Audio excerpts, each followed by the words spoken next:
Seems to be working now. Alright, howdy, I'm Dave. I'm a woodturner, disabled veteran. I started turning as therapy for PTSD. I fell in love with it, found out I had a knack for it, and now I want to teach. So I started this channel. Thanks for joining me. It's Twitch Tuesday, man. And we just say we gear up and get started.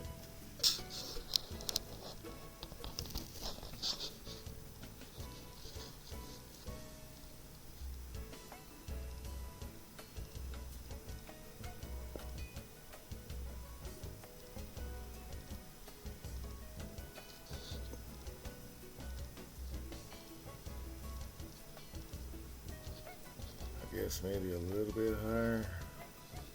Yeah, that's about right.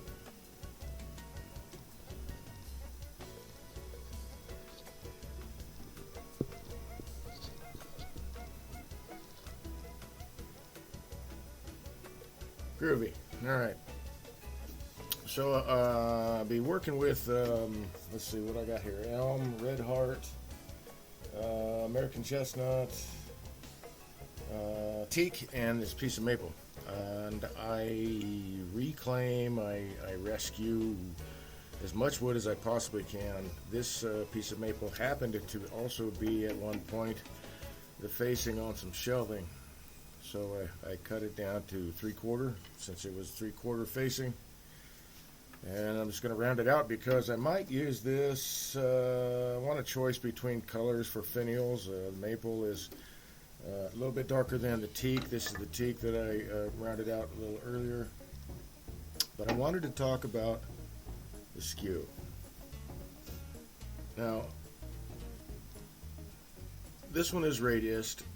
I have both kinds, and each of them have their benefits.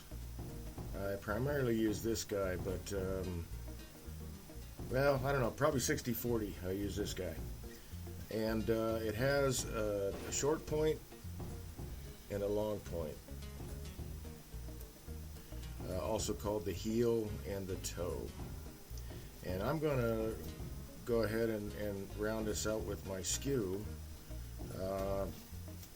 And the skew starts off at generally about 45-degree angle. The cutting edge, remember I got my anchor on the tool rest.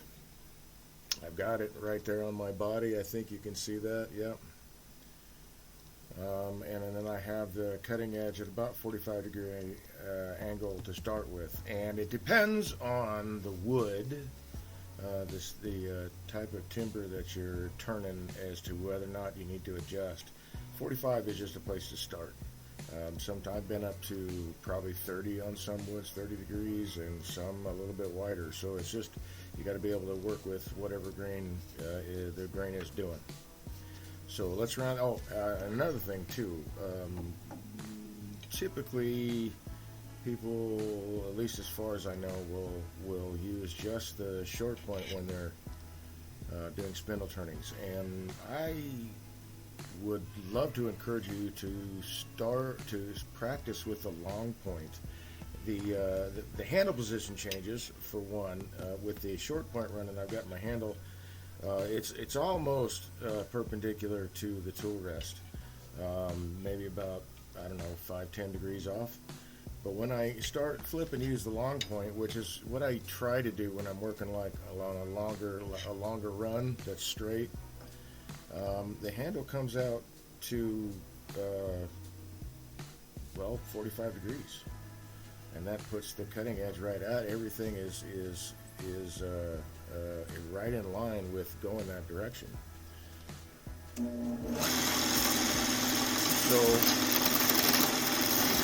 with something like this, well, I can just start.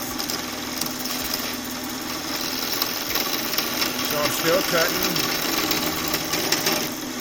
cutting on the lower, basically third of the tool. But my handle position is a little bit more comfortable for these longer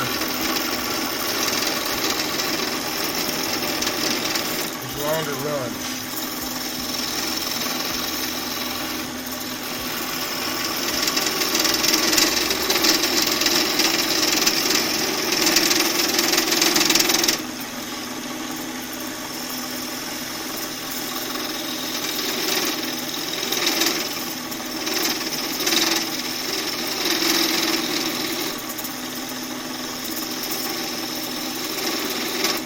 Get a little vibration in the middle there because, it's flexing right there in the middle.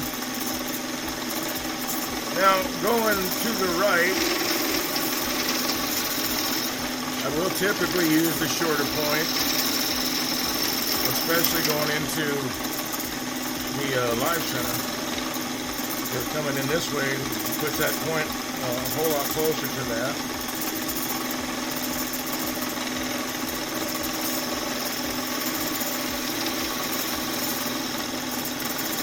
And I've got everything set. I'm just shifting on my ankles from left to right so that nothing changes as far as the tool setup.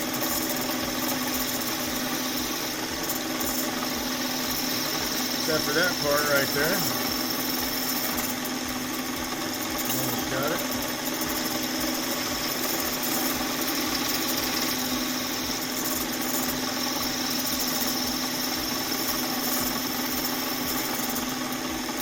That bit's round.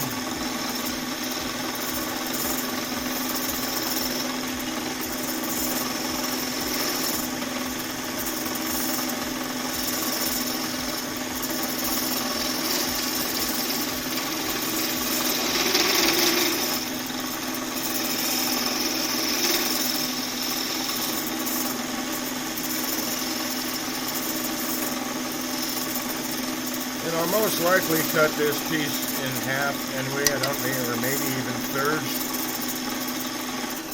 I don't need a super long finial. These are smaller boxes.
About got it.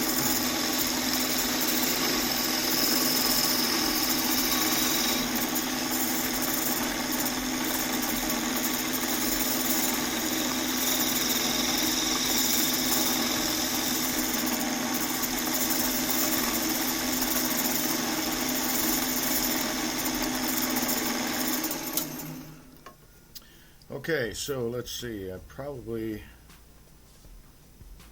We'll go ahead and cut this into basically thirds. Something like that.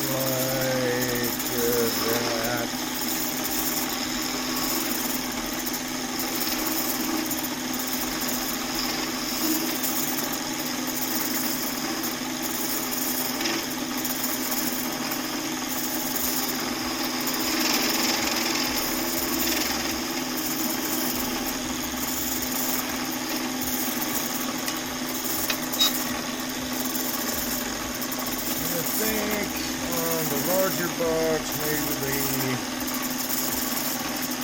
maybe a little bit taller.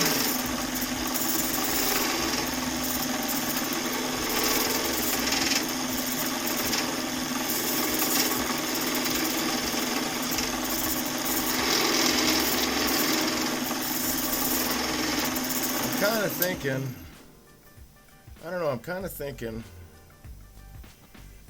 that I would probably use maple on both of them. It just depends on what the wood looks like together.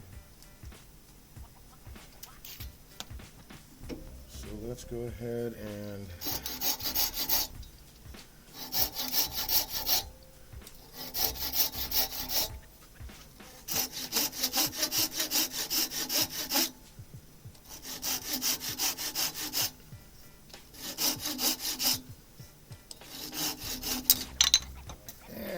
to the other side of the lathe.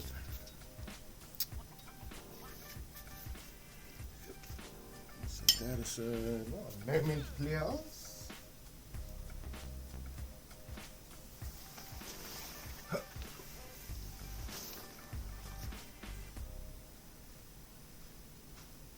Somebody said a chat up. TC Schmo, hey, I'm here. Mitch will check in when the plane turns on the Wi-Fi. Hey, all right. Yo, Dad, what you making today? A lot of shavings, I hope. I'm going to be making 2 boxes with the finial handles, and I am right now sectioning up some of this wood so that, no, that was down there. I have basically the right size pieces I need to turn for the handles, and I don't have to just cut it off. I can actually use my pin jaws for these. So I'm setting these up, and I'm going to compare what the woods look like together and go from there. So just in case, this will be the short guy. And this will be my first time turning teeth, man. I get to thank TC Schmo for giving me a couple of these smaller pieces. That's very, very cool. I cut up one to make some finial and handle material, and then I glued up the 3 others so I have a larger piece I can turn. So that's kind of on the side there. What do I do with it? It's over here.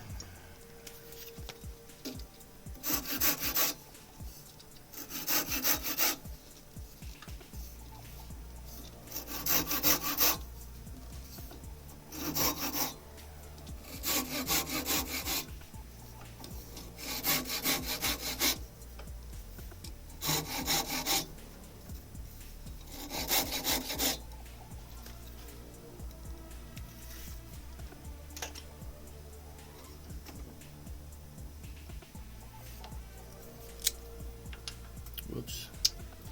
Don't drop it on the floor, man. Okay, so got that dude. So I'm going to take that piece of elm with this piece of red heart.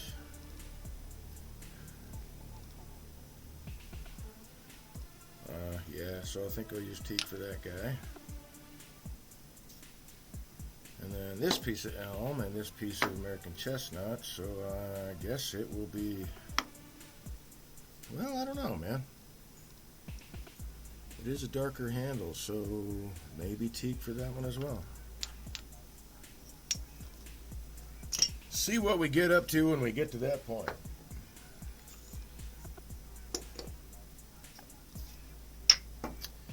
Okay, now I need to set this guy up for a chuck hold. Well, I guess I don't really, but I've got a chuck with jaws large enough to put this thing into, but nah, let's see. Gotta see which part will be the bottom. This will be the lid, so the bottom is what we'll sit on. The ledge that I make for this guy, I see I've got some issues right there. I mean, it's not totally punky, but I think I'd rather turn that away.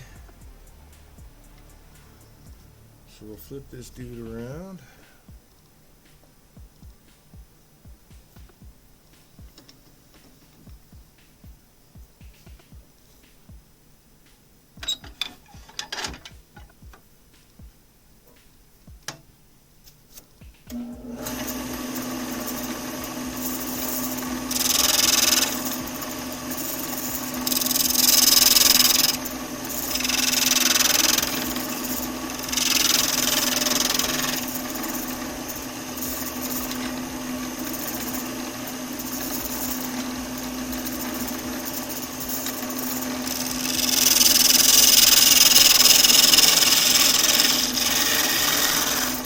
piece of chestnut came from somewhere downstate Michigan. I guess it was a root burl that somebody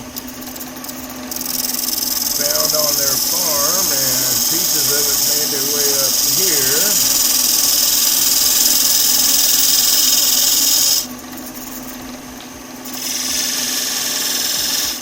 I was lucky enough to get some of it. Otherwise, I'd probably never turn American chestnut.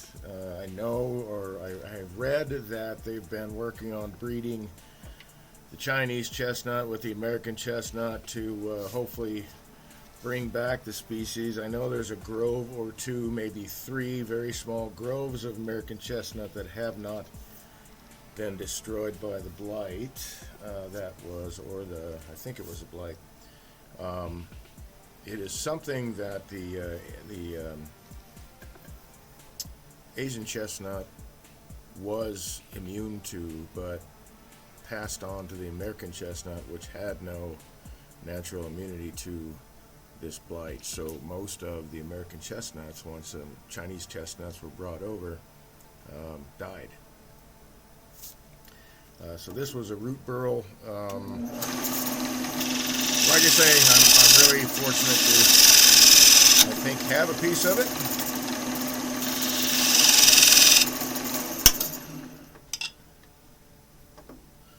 Ooh, I probably should make that smaller because that lid's going to be smaller. So let's do that.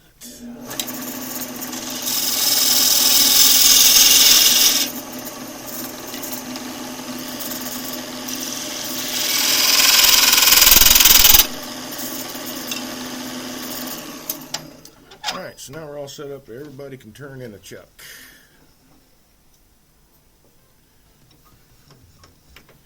So I can get rid of elbow poker guy, because he's going to shift. Take this drive center out.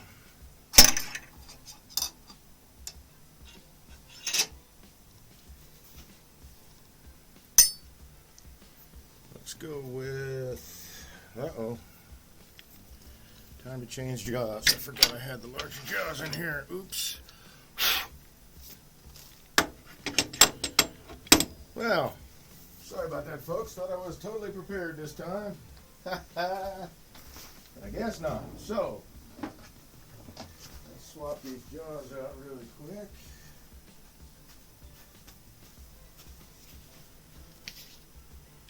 Trying to recall what I was working on that needed that big of a...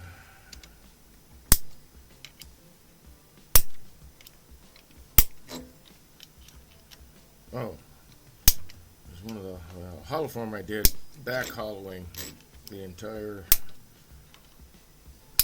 piece. But it was a larger one. It was a practice one I was doing with a 5/8 skew, or sorry, spindle gouge. Skew on the brain. Practicing with the larger, the larger spindle gouge, because I hadn't done a lot of those. I'd done more of the smaller hollow forms, and it turned out very nicely. So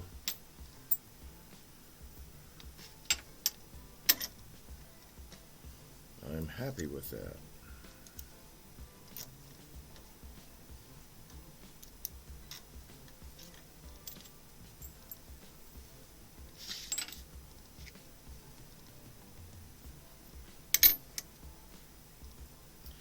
Making sure everybody goes to the right place, although this chuck setup is a little different. I think it probably, actually it hasn't mattered. I've had opposite jaws swapped before, and they don't, this particular set of jaws doesn't, or this chuck does not have a groove in, and like I've got another chuck that's got a groove underneath number 4 with a pin that rides in that groove that only allows it to open so far.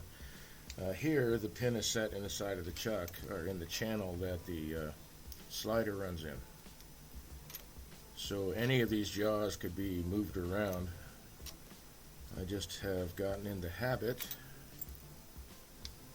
of putting number 1 where number 1 goes, and so on. Most of the time. Like I said, I've had them swapped around.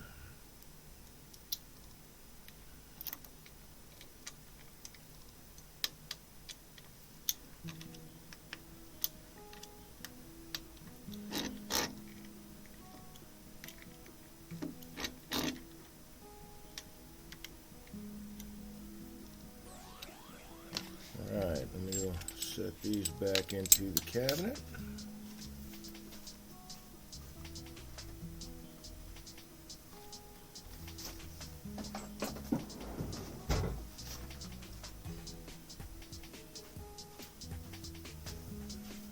And now we are good to go.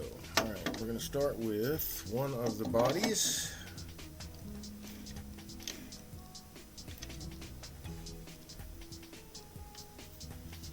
Well, you're closer, so I guess we'll grab you. Oops. A day for hands not working, so... Who is Mitch Jones? Hey, Mitch! Hey, fellas, I'll drop out for a minute after I board, but I'll try to make it back. That ain't a Chuck, that is a Charles. Gotta put some more respect on his name. Yeah. You know, that's true. This is my my favorite Chuck.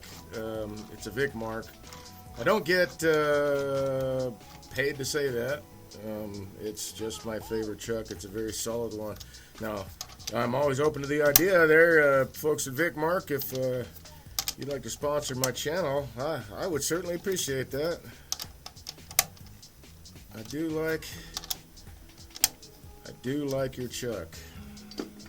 I've had a chance to turn on one of your machines at Aerobot, and that was a nice machine. Okay, let's see. Shapeity shape. I want it to have some kind of shape.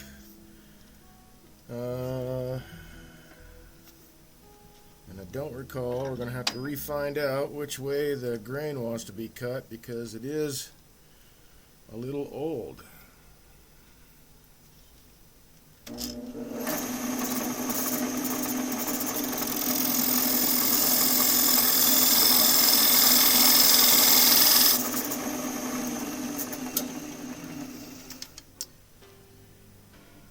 Well, kind of looks like that way. Cool. Alright, so I think I really like the spalting that's in here, so I think I will give it a little more curve than that.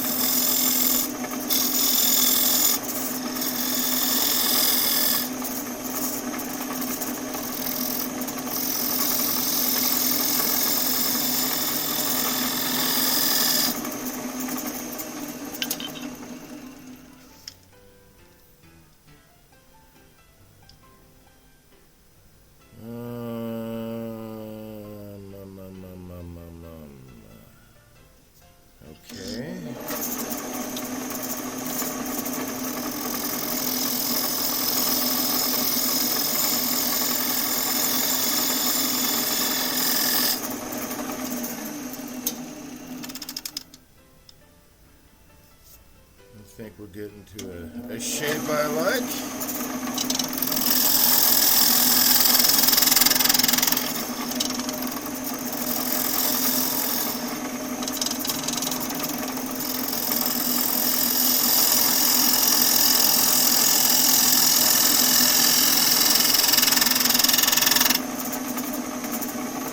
We've got a bit of an issue here with diameter's not matching up, so we're going to fix that.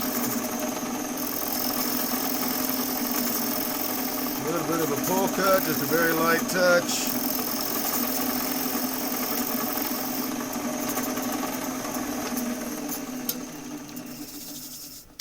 Okay, let's see. I think I want this bottom to curve more. That to curve a little bit less.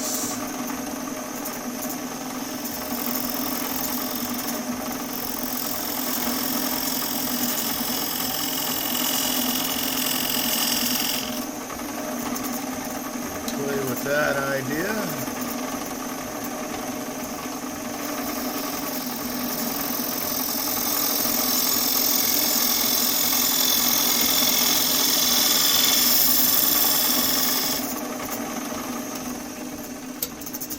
So I really enjoy telling this story because like it changed the way I use spindle gouges like forever.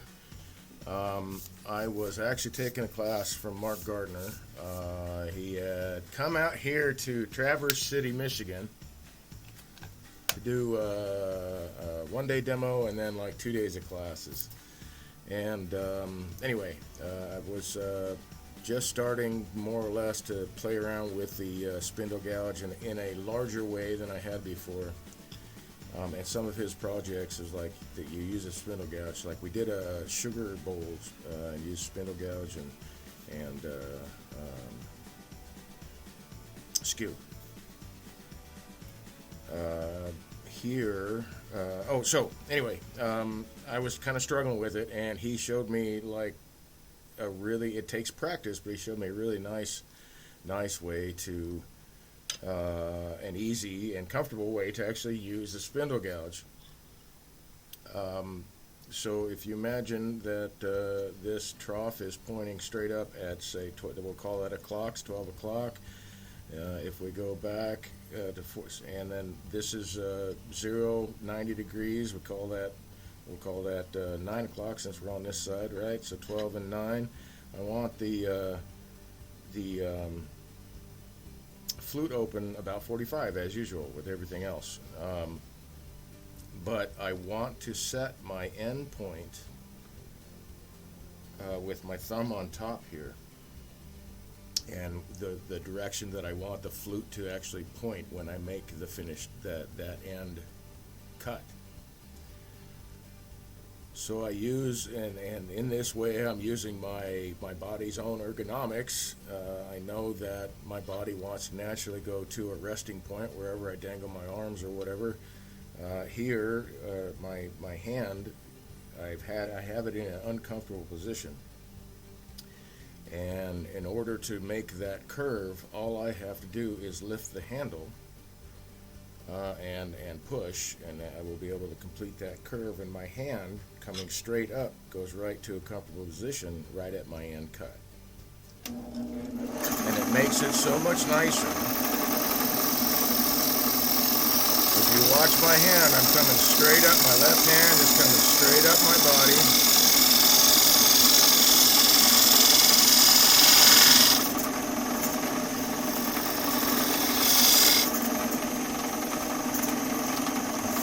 I will leave maybe not that big of a foot, but maybe.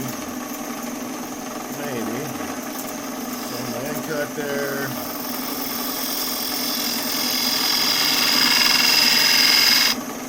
Okay, that shape I think I'm liking more. So hopefully that helps you in your journey with your spindle gouges. There's more. Obviously, there's always more. I'm always trying to explore everything that I can do with the tool.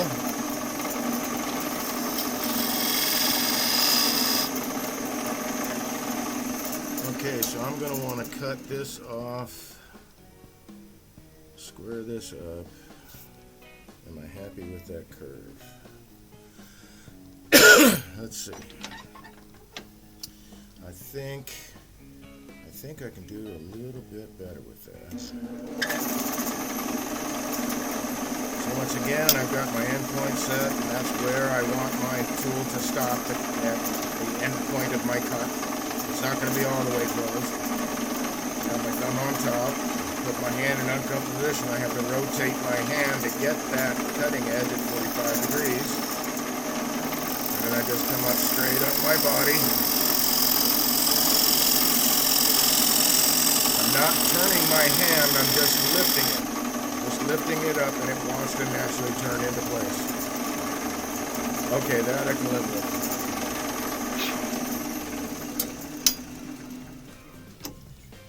Oops. So, Mitch, where are you? Are you traveling? Oh, sorry. Let's get back to howdy, y'all from Hammer Grips. Howdy. Let's see. It looks like a nice chunk of wood. Yeah, it is. It's a nice piece of elm. I really like that spalting's in this piece. I don't know. This is from the other side. There's some spalting in it, but more discoloration. Although there's some red flecks in here, which is wild. But this was the other half of the log. I might go out for a spin on the bike. Oh, cool, to cool off. Yeah, right? It's been a hot, humid day, man. Crazy for me up here. Just finished mowing around the neighbor's vineyard. Nice, nice, nice. I'm headed to Portland. Oh, for the symposium. Groovy, man. Nice, nice. I hope you have a fantabulous time. One of these days, I will make it to an AAW symposium. I guess it also depends on my financial situation at the time. Alright, so I got my anchor, my bevel set, basically about 45 degrees. I got an anchor point on my body. I got my bevel pointed in the direction of travel I want to go. I'm all set to go.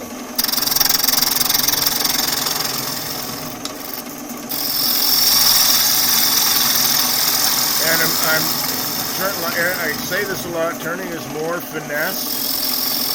I am not pushing with this hand. I've got my arms pulled into my body, locked to my side, and I'm leaning forward on my ankle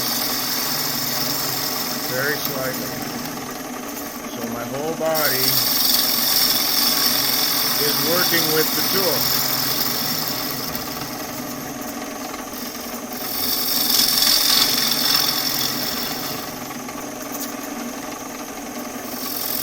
Now I'm pushing with my left hand, actually my thumb.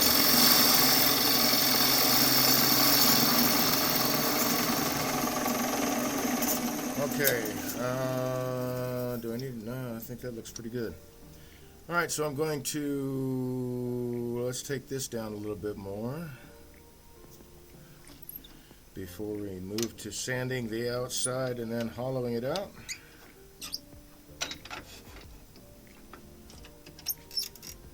Should be able to get both these done today, which would be cool.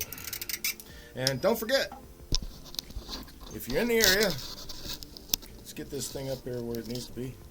I guess that's my face. Yeah, if you're in the area, and that's the Alden, Michigan area, Traverse City area, June 8th and 9th, I will be at the Alden Whitefish Art Festival. It'll be my first time to this particular festival. I think it'll be a lot of fun, and it's June 8th and 9th up at Depot Park in Alden, Michigan. So if you get a chance, come on out and join me for a bit, man.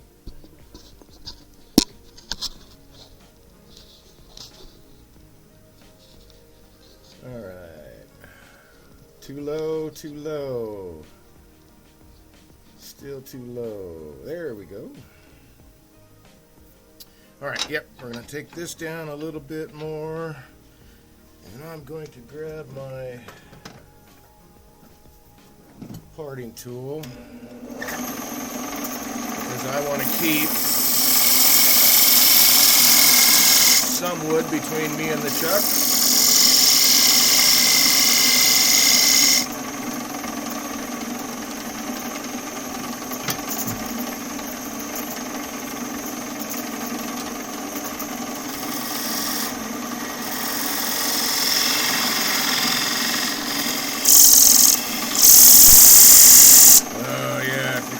Lovely.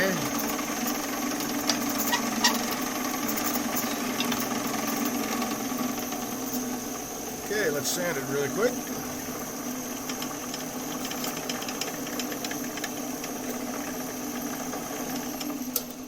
So you notice I got sharp tools, and literally I could start at, shoot man, I could start at 320 with this, but I've got a little bit of tear out right down in there, so I'm going to hit that with 150.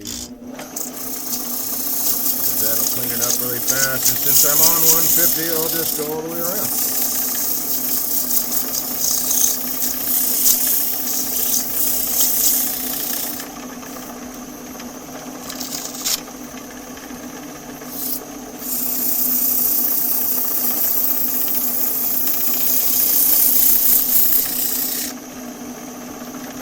On to 220. And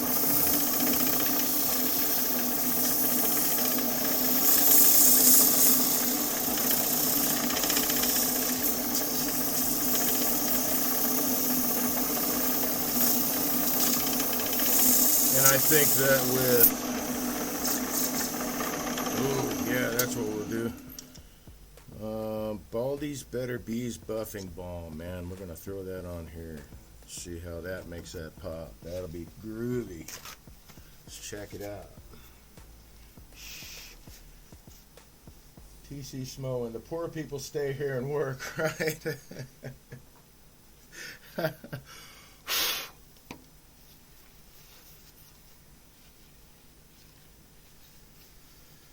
Yeah.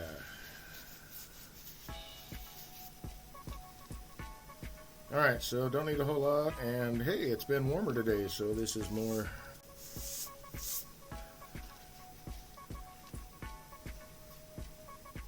easier to scoop out. I guess it's not as firm. There's the word I'm looking for.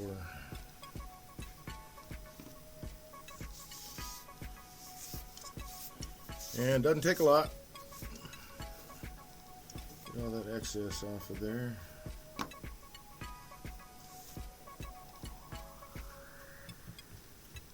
Grab it to cup. Hey, TC Schmo, man, I'm going to throw this out there. You hadn't made any headway on the deck info.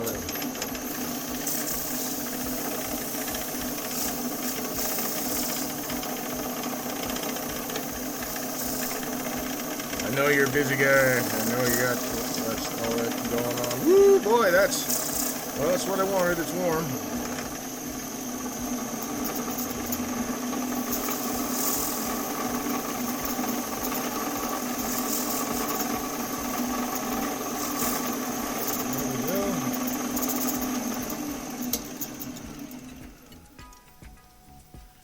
Oh yeah, that really brings it out nicely. Cool. Alright, now to the hollowing bit. Move a few things back. Oh, I don't guess I need, well yeah, I might need this cue later. For my finals.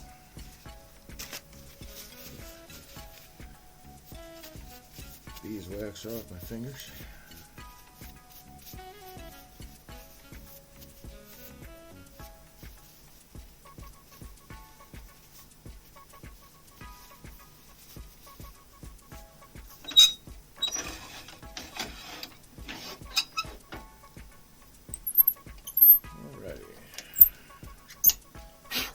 So there's bunches of ways to do this.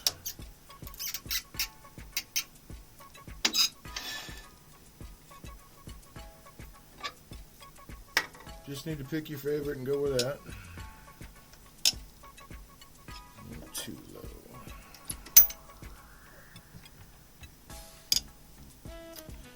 I'll show you another way. This is one I don't typically use. I did in the past more often. With larger bowls I tend to, but the smaller stuff I usually don't. And that is drill a borehole to the depth that I want to turn to. So I use my skew. You could use, I've got a 3/8 drill and a handle right here. I rarely pull this out now because most of the time if I have my spindle gouge in my hand, that's what I'm going to use.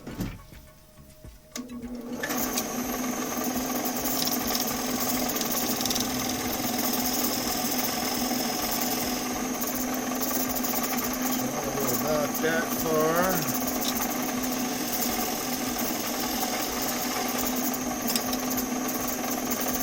Maybe a little bit further. And that will, in theory, be my depth.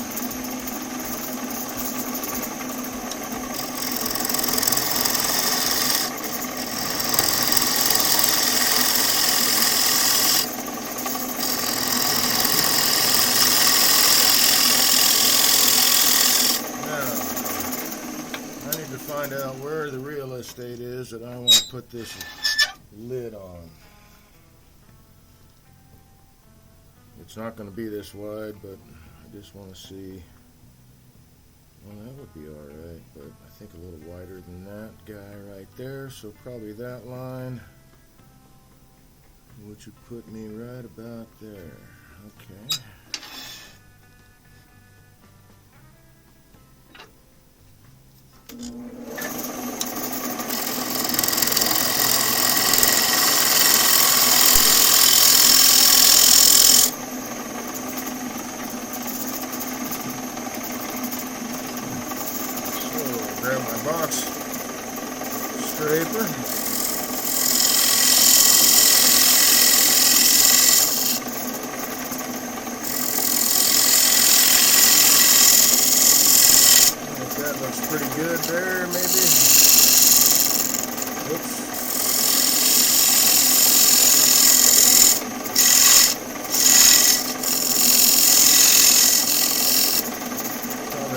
thick of a lid there, but that's okay.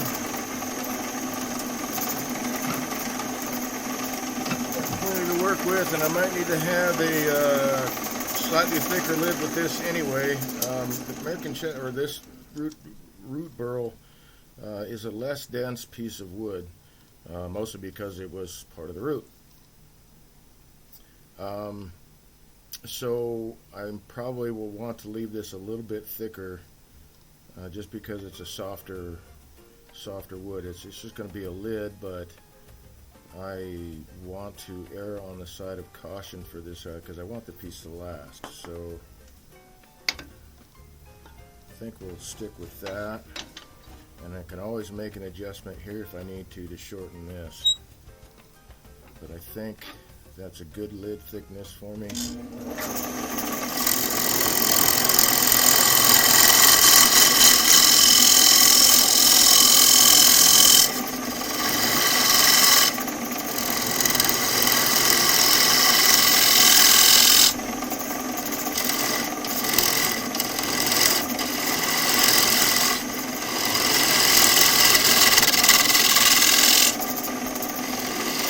And I'm just cutting from the center out, just hollowing out the box.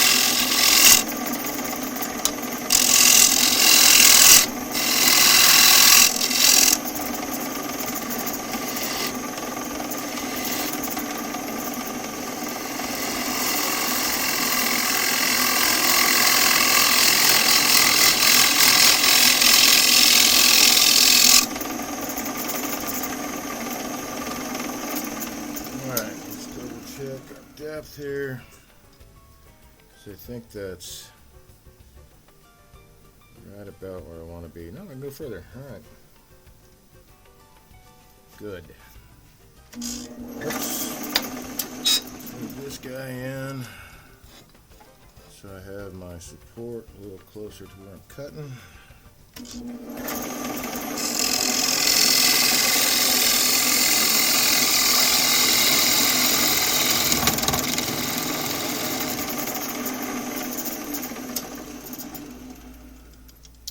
Check that depth.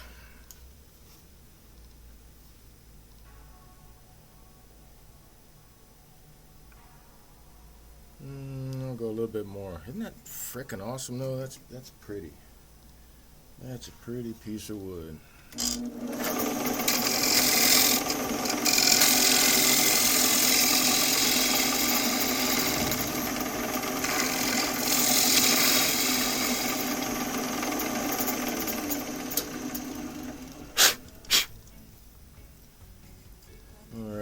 I think that is the depth that I want.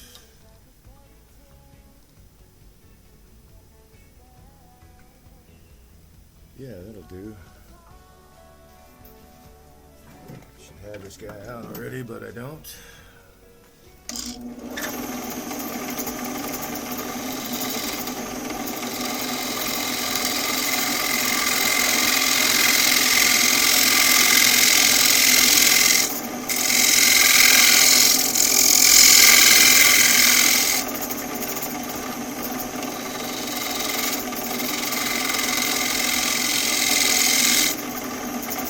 It's a little bit softer in the bottom.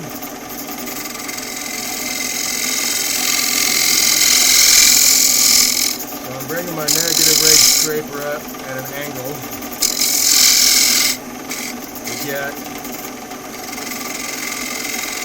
a more sheer cut. And what did I hit? I hope I didn't hit the camera. I think I did. I think I actually hit the camera. Let's see. If I did, nope, I didn't. Good. So I hit something else. Must have been the tailstock.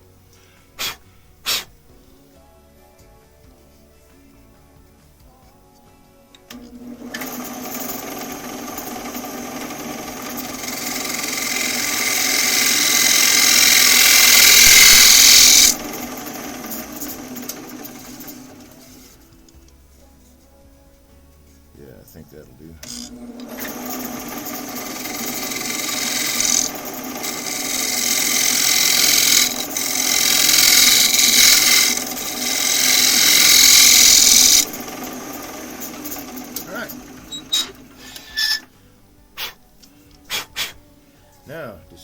decisions.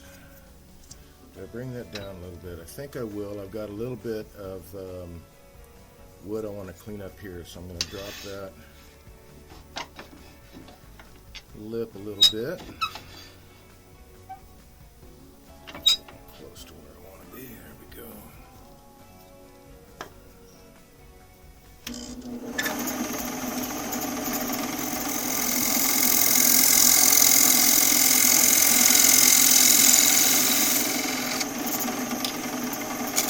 Chamfer that edge, chamfer that edge.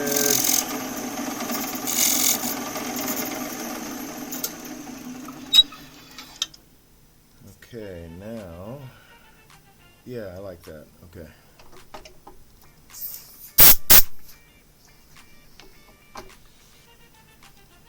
So let's hit that bit with the 220.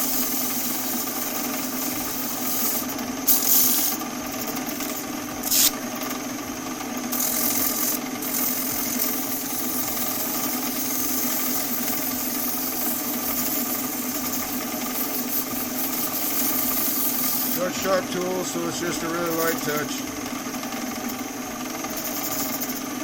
And we'll take this guy. Woo-hoo, that gets warm.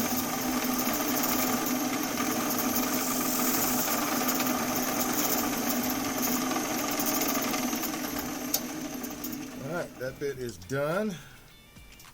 So now we're going to flip it around and finish the foot.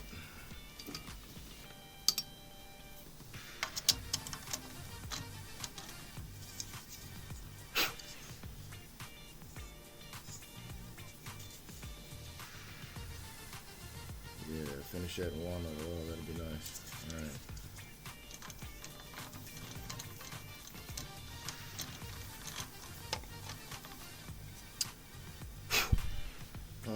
I think I will go all the way inside instead of right at the ledge.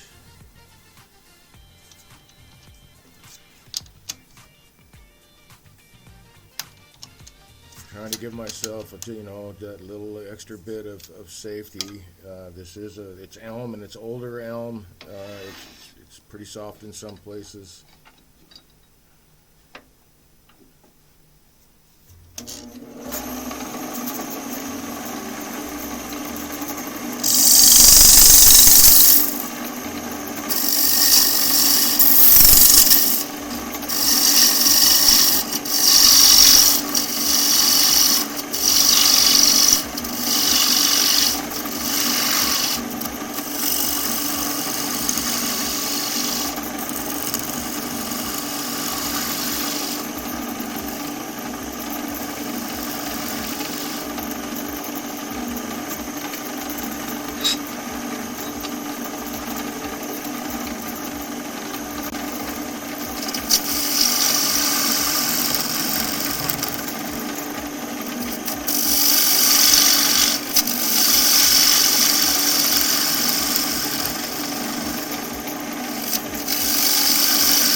That's enough. Maybe a little bit more concave than that.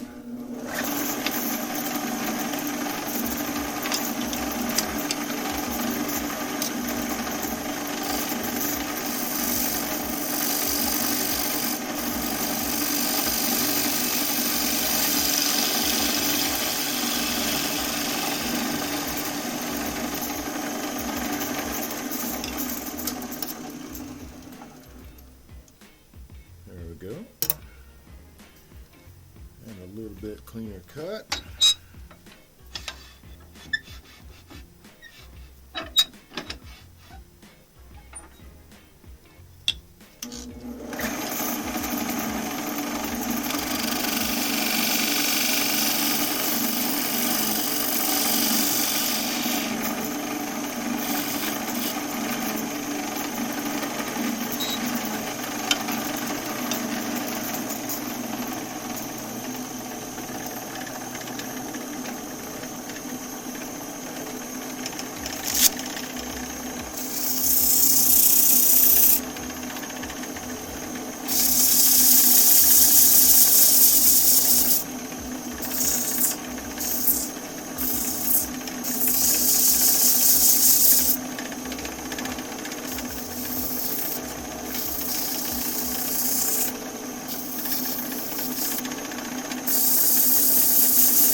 looks pretty good. All right.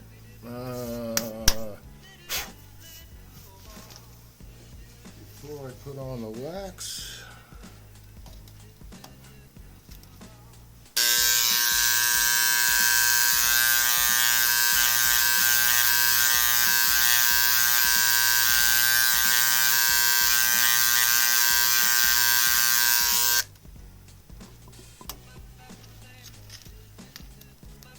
get it back up there.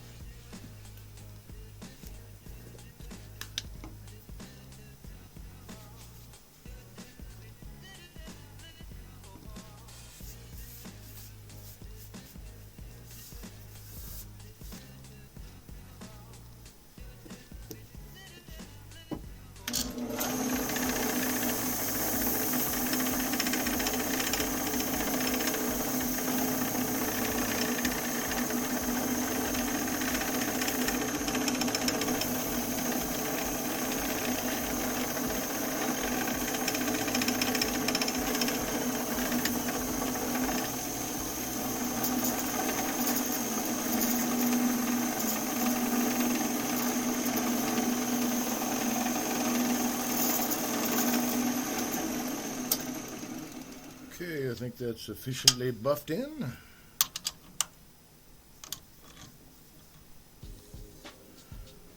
Yeah, that looks really nice. All right, moving on to the lid for this guy, which would be this lovely piece of chestnut. Okay, that's going to be the bottom.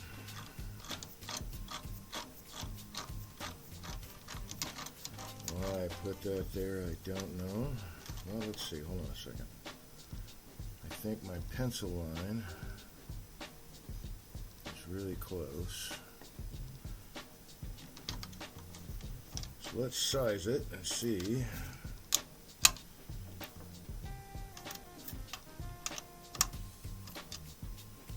How much of this wormy bit I can get rid of.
Well, that answers that question.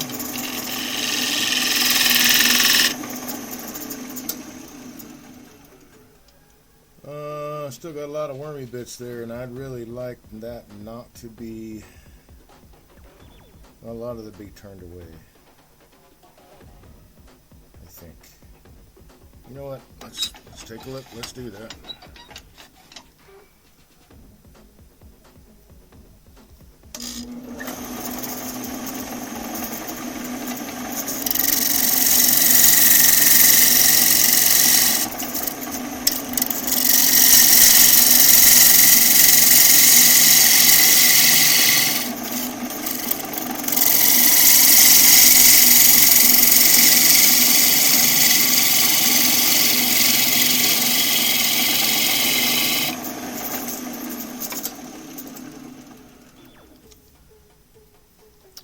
Well, it is going to be interesting.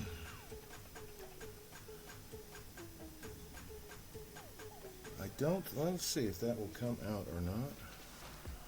It might be what is worm leavings. doesn't go very deep though there, so there will be some holes in this lid, so that'll be kind of groovy.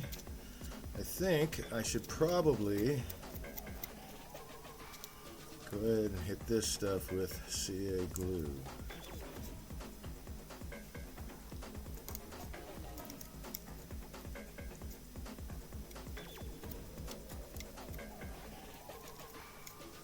Stiffen that up some. So I should be back in just a moment.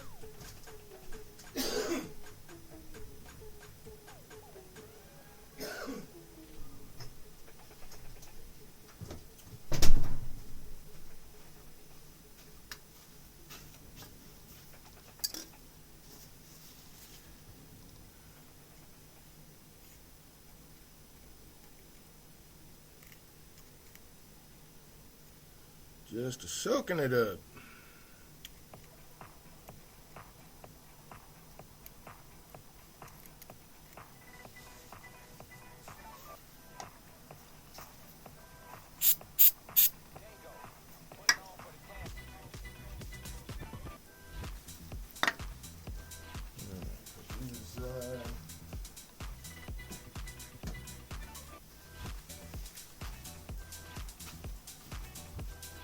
Oh, I gotta show you this. This is the season I've been waiting for.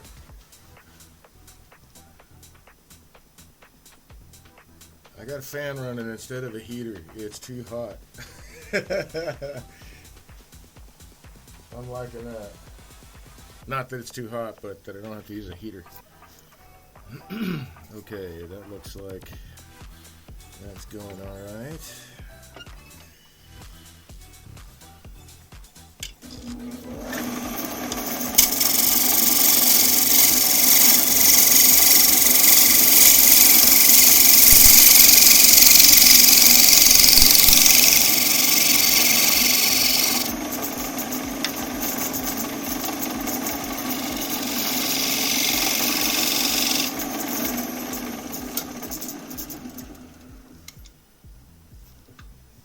So that one does not go very deep. What did I do with that? There it is. And that beetle dust.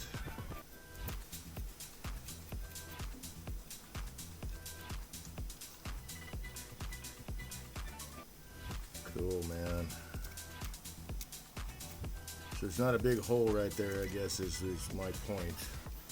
Not a big hole right here in the side where the edge doesn't come together. There's a little bit of a divot there, but the edge stays together. So, and some of that will come back out or disappear anyway here in a moment, because I'm going to size this lid for the box.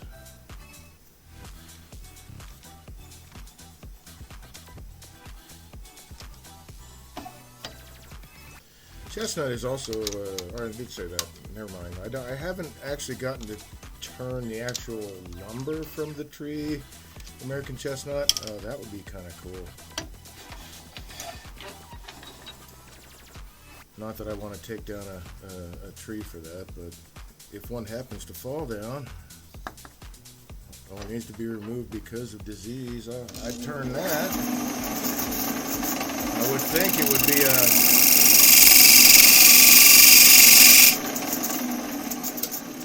harder timber than what the root ball is.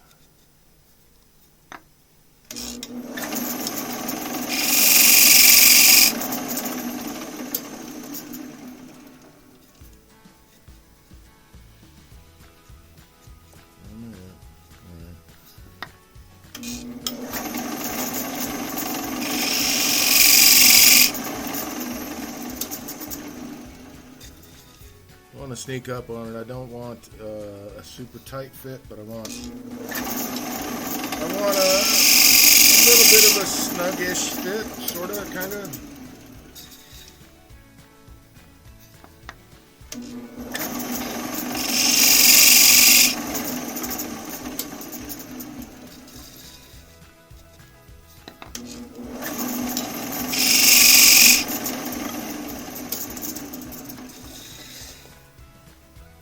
Just about there.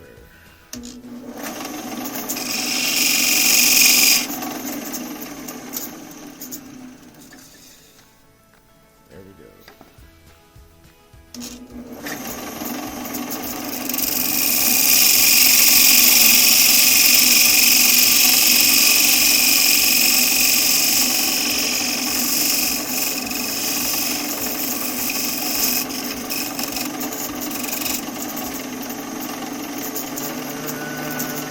About that thick, that looks good.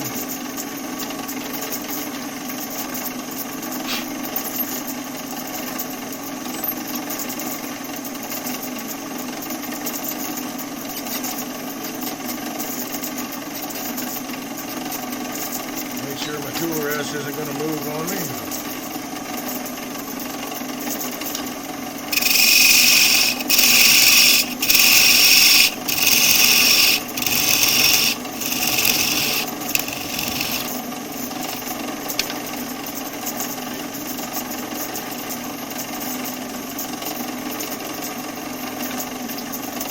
Then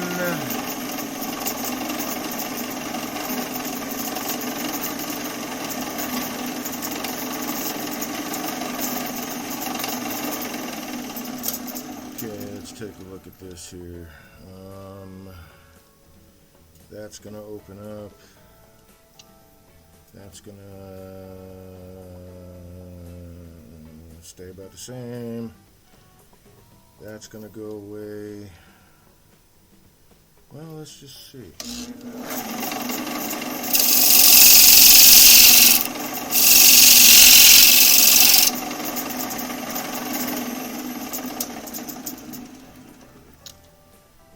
Okay, yep, that's going away. That's starting to open up a little bit. This is my diameter of the lid. I don't want it to overhang. Just want it to sit right down inside. I may have to set this piece aside with maybe some 5-minute epoxy or something. Of course, that doesn't mean I'll be able to finish it today, but it'll set in 5 minutes.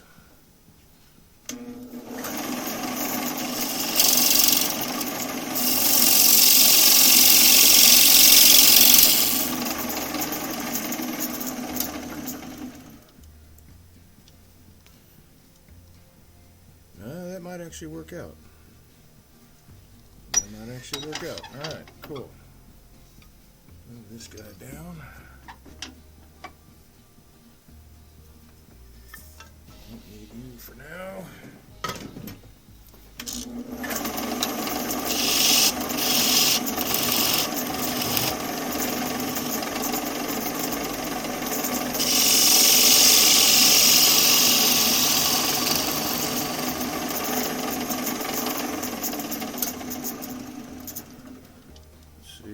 Come out further, but I just want to see where here on the bottom it separates. Okay.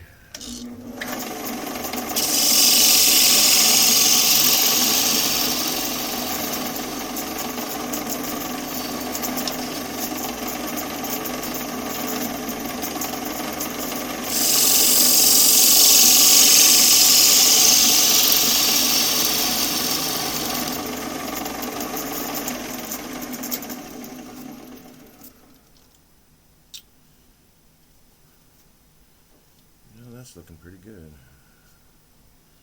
How deep do I want it to go? Let's find out. I don't think I want a huge dome lid, so I think that right there is deep enough. So I will set myself up for a chuck hold here with my box scraper, sorry. Box cutter would be a totally different beast.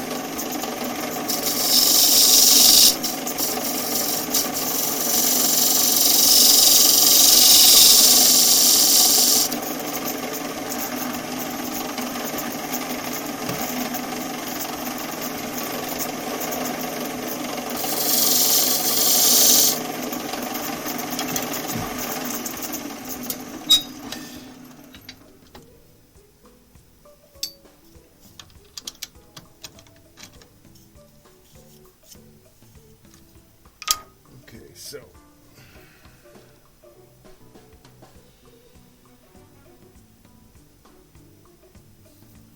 that's my depth.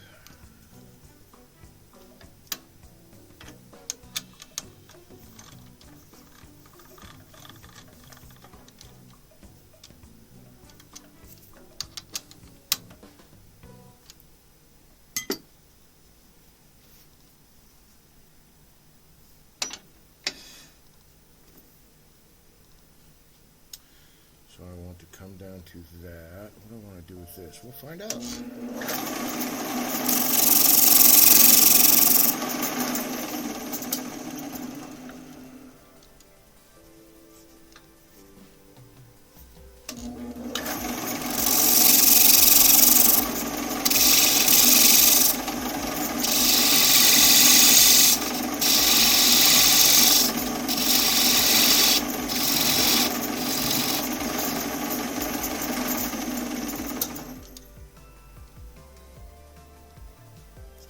Take it to,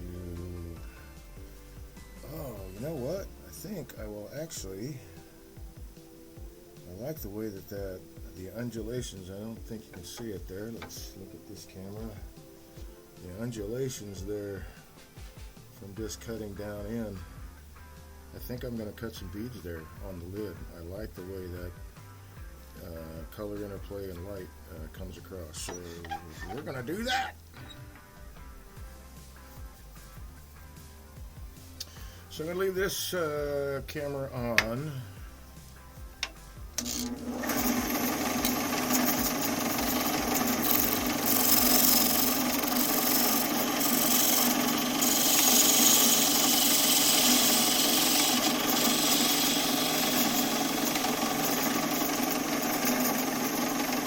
Leave myself a spot for my handle. That's pretty good. And then, let's see, that would be the right diameter, so that works.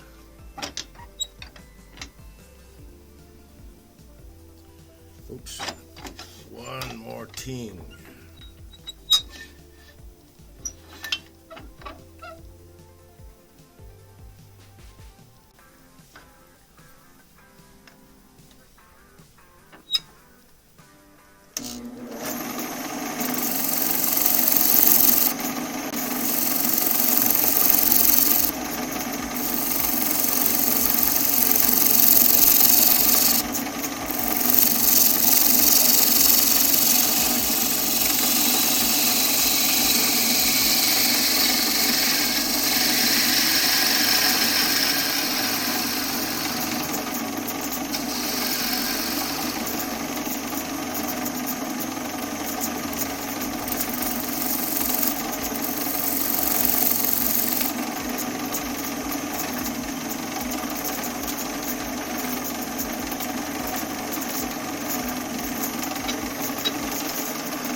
That's a little large for a base, but let's see how the rest of this looks. Very cool. I don't have any really large holes going through, so that was my big concern. I hit that with CA. I think I could hit it with a little more.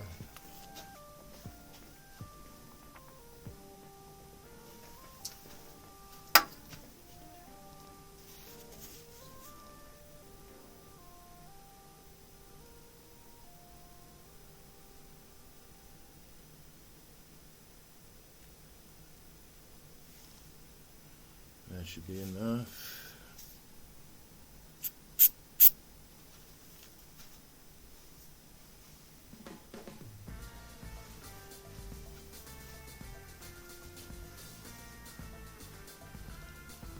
Okay, so I need to size it for my finial.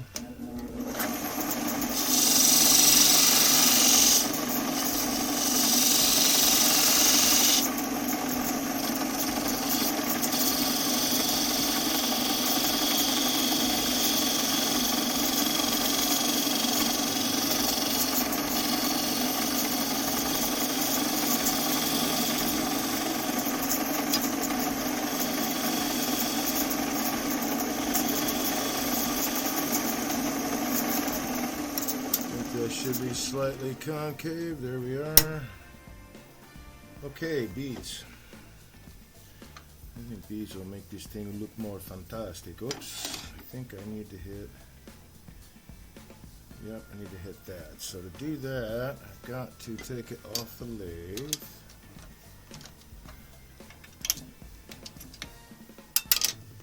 Momentarily.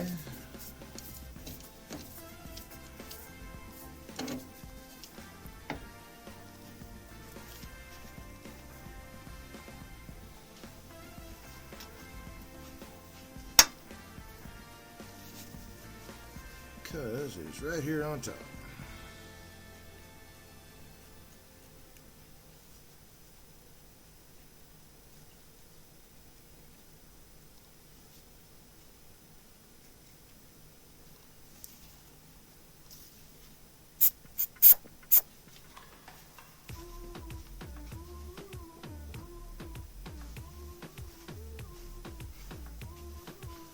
So we'll let that do its thing for about a minute or two, but that's what it's going to take me to get set back up anyway. Maybe less, I guess. So I left this camera on here, this guy, to show you how I do the continuous beads. I've talked about it before, but the continuous bead basically is you're scraping up one side and cutting down the other, and it's a shear scrape. So when I start my bead, I'll start wherever my endpoint is going to be. In this case, I'm going to start my bead right around this little base for the finial handle, and then I will rotate the tools. If this is 9 o'clock, the flute is straight up and down, or not straight up and down, I'm sorry, we'll call it totally closed, so it's pointing at the wall. And this is 12 o'clock, right? It's pointing at the ceiling. So I want to start at my end point on this guy. I want to open it up to about 10:30, not quite 45, but almost. And then as I come across the top of the bead, then I'll start shutting it back down to 9 o'clock.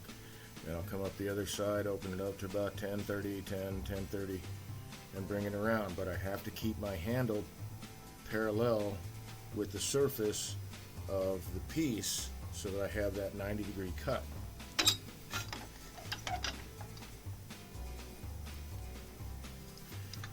think that should be long enough.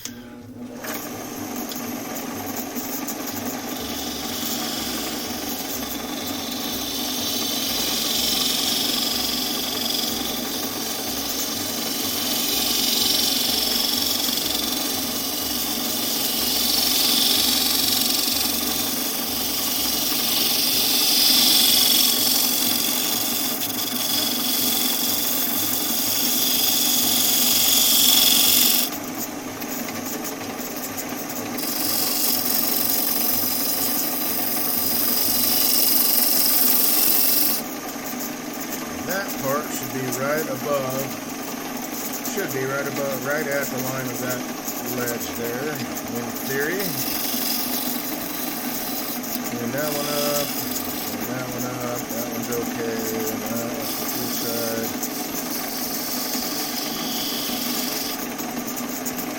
And the rest all look pretty good, so we'll just do a little bit of sanding. So let's take a look at that. I think the coloration of the wood, the interplay, I think it looks really nice. So back to the overhead camera.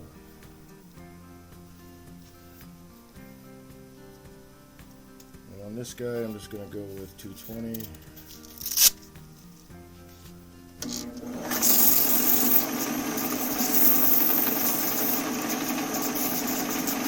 maybe even slow it down a little bit.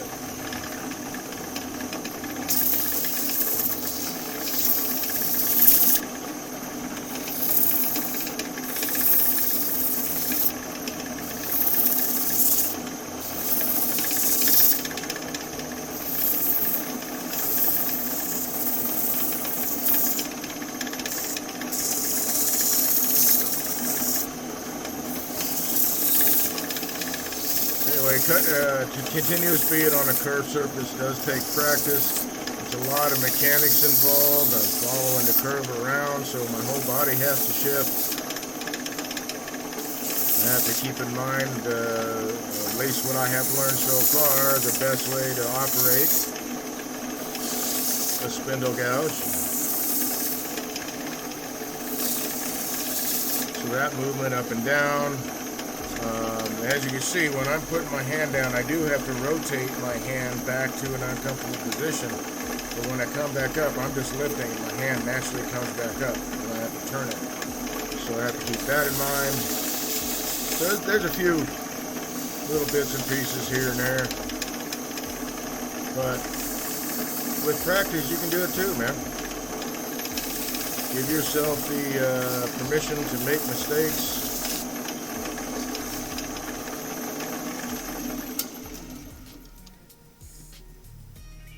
Because we're not all like superhero awesome on everything the very first time we try it. I'm going to hit this with the wax, but I believe I'm probably going to tear up my towel just because that's... Oh, but no, I think what I will do, much as I don't, well, yeah, I think I'll hit that with Watco. Because trying to use buff-in wax on this stuff, it will just tear the substrate apart. In my case, paper towel, could be a rag. I don't know if I'd want to get a rag on that. So we'll just call that good. I'm going to set my... I need to set my hole for the handle, finial handle.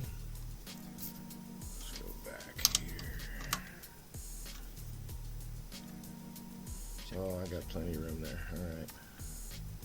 So it's a little heavier lid, but that's okay. Again, this is a softer, it's a very light. It's a softer, or I should say a less dense, but also a little bit softer timber. So I'll be okay with leaving it a little bit thicker.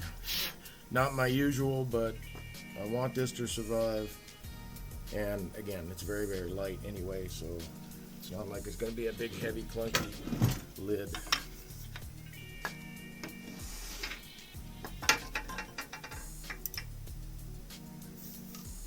Okay. Jacob's chuck and a key.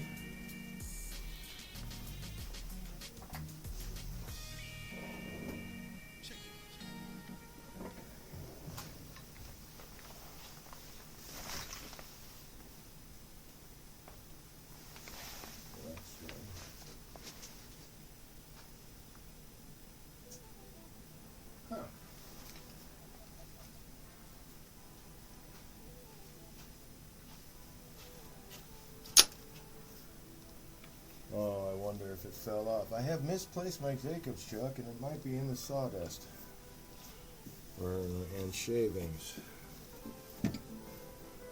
Nope, that is a center. That's a key. Well, I wouldn't have put it in my tool bag, I don't think, but I'm going to look really quick.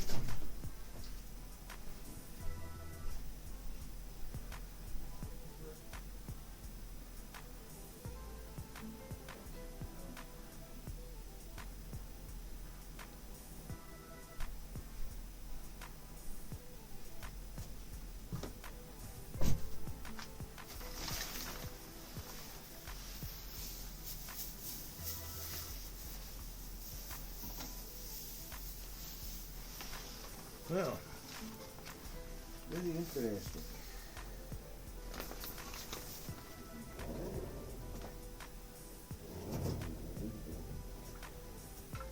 Something I might do.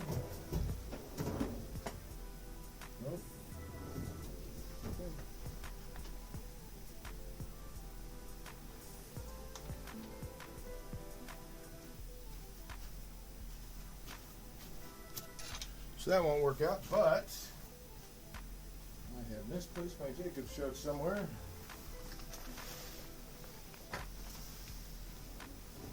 There are other ways to skin this cat.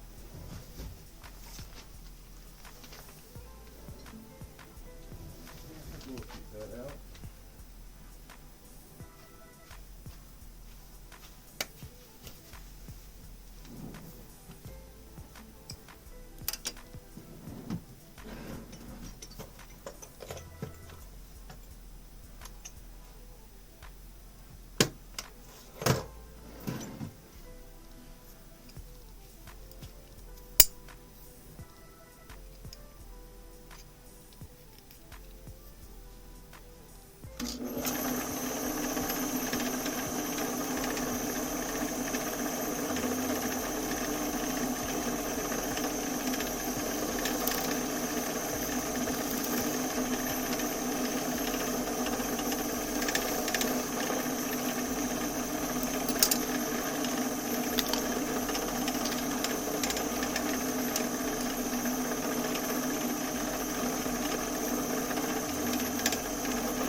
Yeah, she's very soft.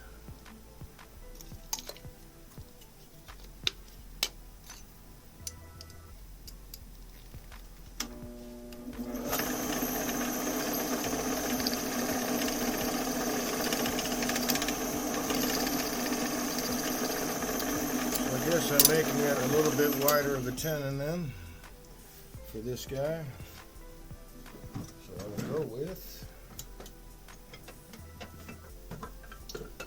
3/8.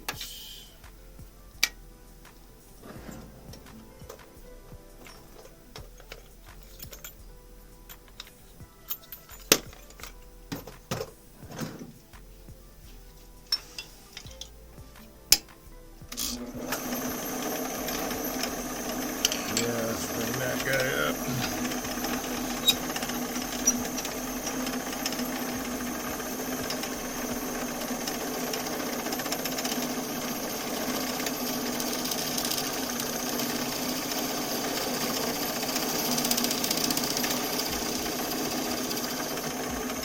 That should be good.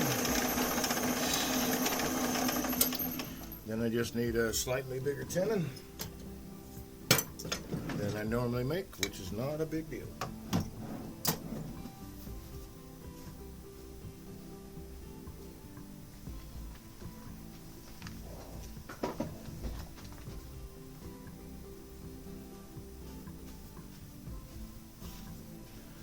Okay, that is ready to go.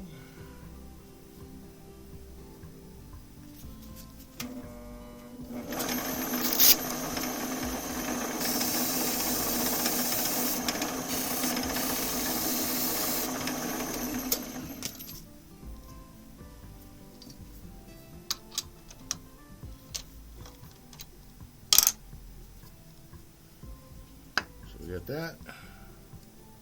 We got that, fits just inside it. That is exactly what I wanted. Very cool. And it's not a bad shape combination. So now we move on to, let's do the tenon for this guy. I think, since he is the bigger one, we'll go with that.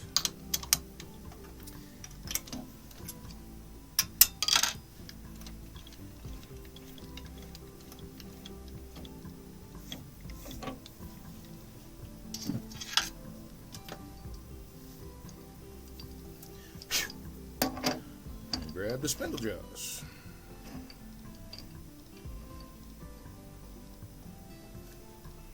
Get to play with the skew some more.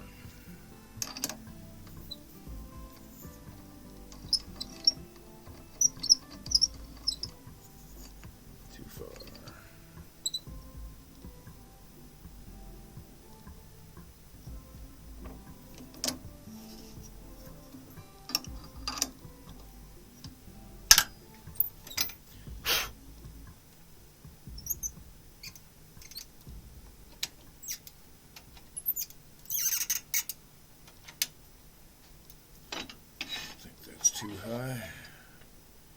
Yeah, a little bit.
Alrighty then, what am I looking for? I'm looking for these guys.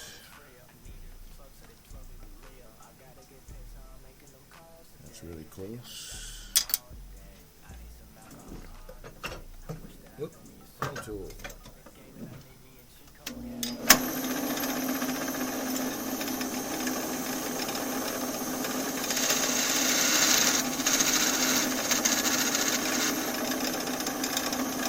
So this is nice. Thank you, TC Small. What do we got? So is the back end is just something on the website, or is it Dave's? It is mine.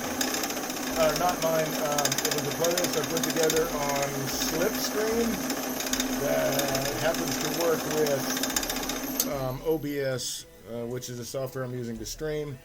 And I built a playlist out of what I thought was pretty enjoyable music, and that's what's running in the background. Not what I picked, but there's sort of a relaxing, chill vibe to it. Yeah, that's what I was after, man.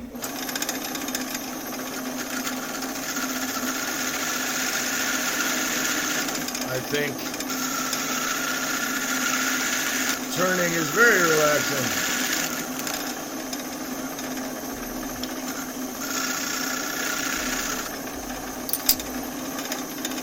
Grab that lid. Trying to fit the tenon on the lid. Ooh, we are so much almost there.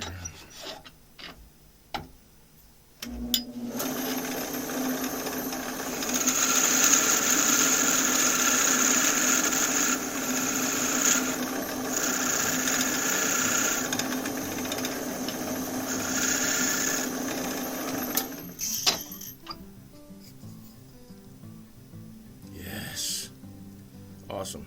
Okay, cool.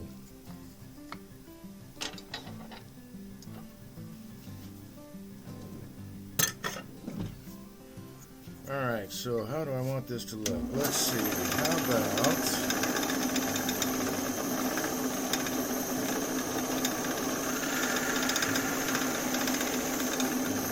a little bit of that.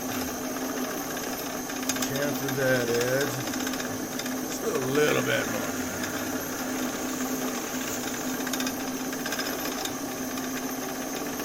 Now, let's see,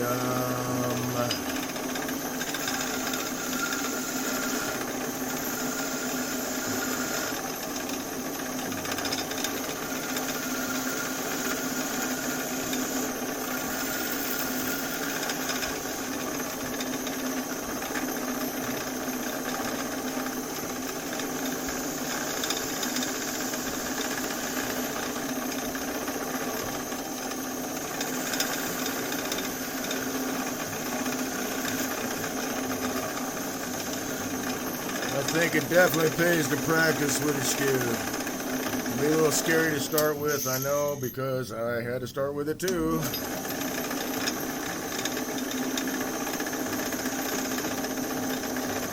And I had a lot of problems in the beginning. But I kept practicing.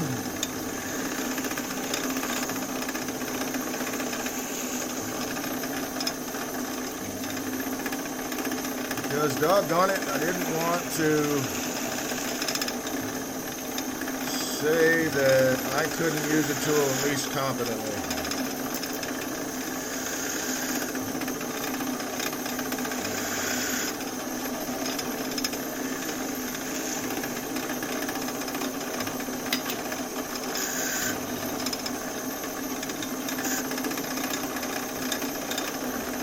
Okay, do I like the look of that? I think that's pretty close. Just have a little button on there. Yes, yes. Okay, that works. How does that actually sit, though? Not bad. Okay, cool.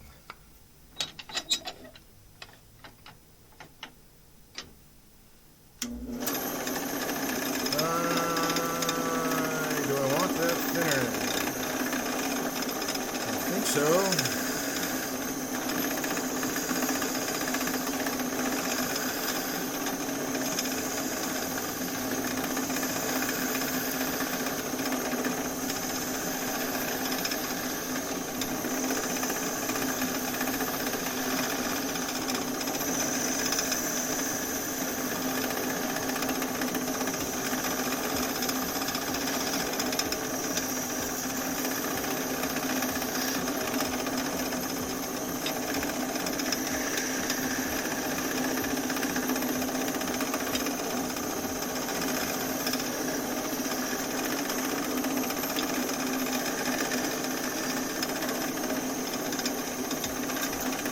I think they'll be thin enough there.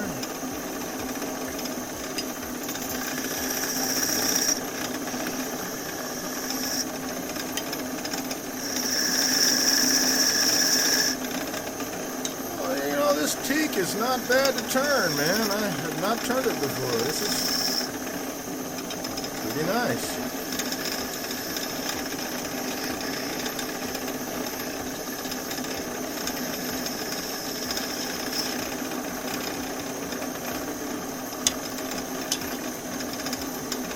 And since I've got that motif going, we'll start with that.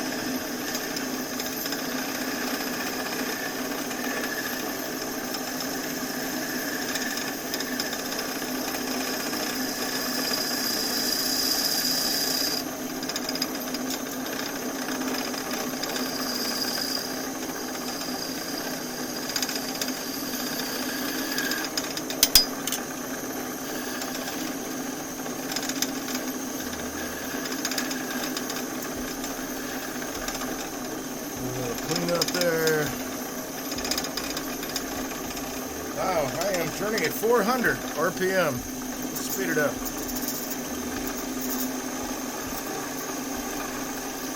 Okay, how do I want the rest of this to look? I think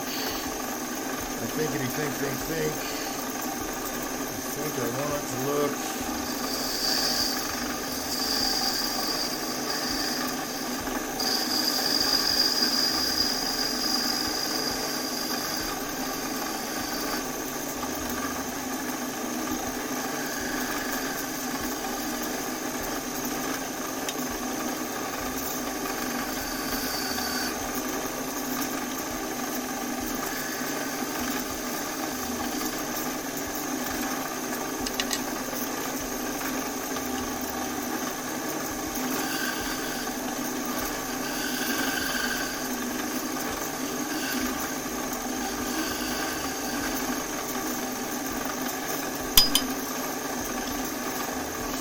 like this.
Not quite an interrobang. Hopefully some of you will have caught that reference.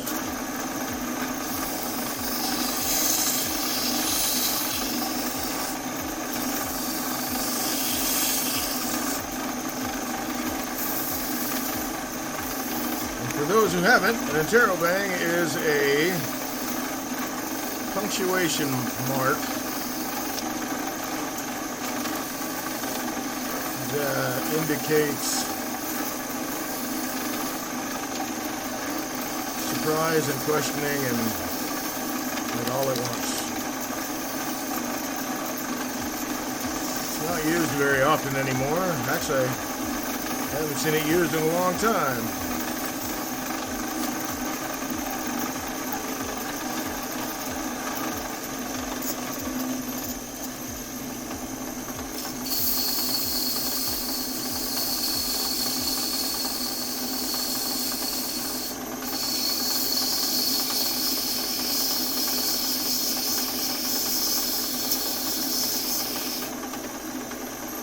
Oh, I wonder what that's going to look like with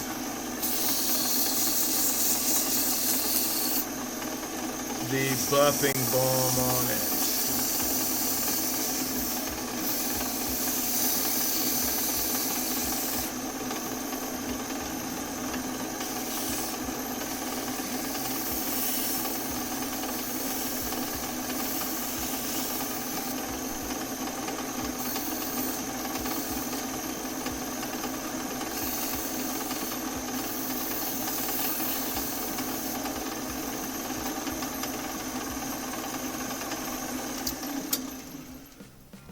Let's find out. I think I can take this down a little bit more. This teak isn't. I think it will support itself if I take down a little bit more.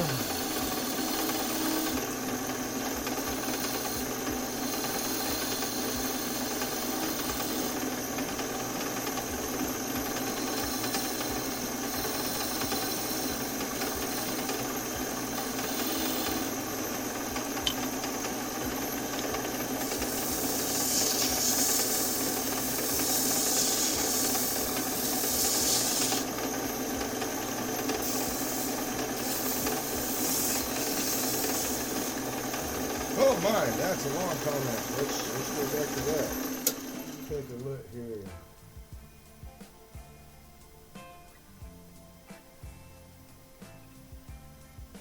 Not where. Okay, cool. Wiley Smiley Kylie, howdy. Read the skew. I say you're determined, but actually you are stubborn. Well, that is true. A what? What do you mean a what? I don't know. I don't know what you mean. First time chat, Odious Foreman, I want to order you a promotion of your channel. Okay, perhaps another time. Get lost, you hoser. Thanks, TC Small. Thank you.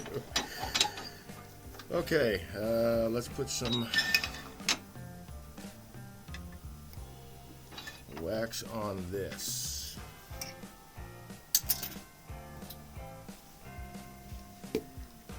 To a new part of paper towel.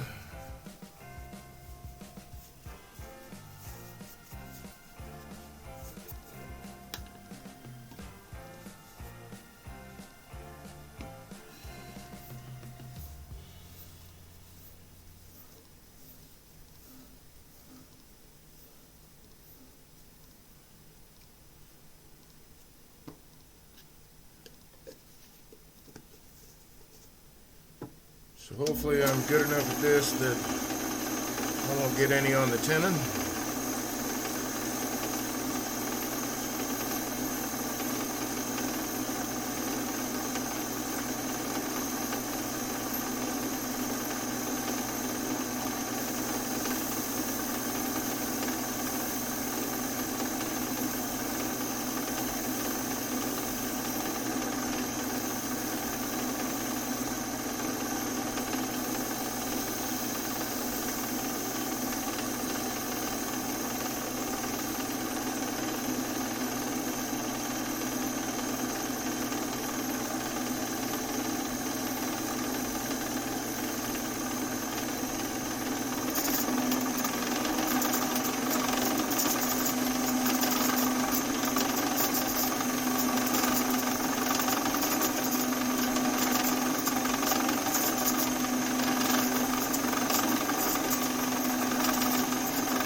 Huh. Well, I gotta say, if I didn't know, if I wasn't told it was teak, I would probably think it was walnut. Got a nice straight grain to it, though.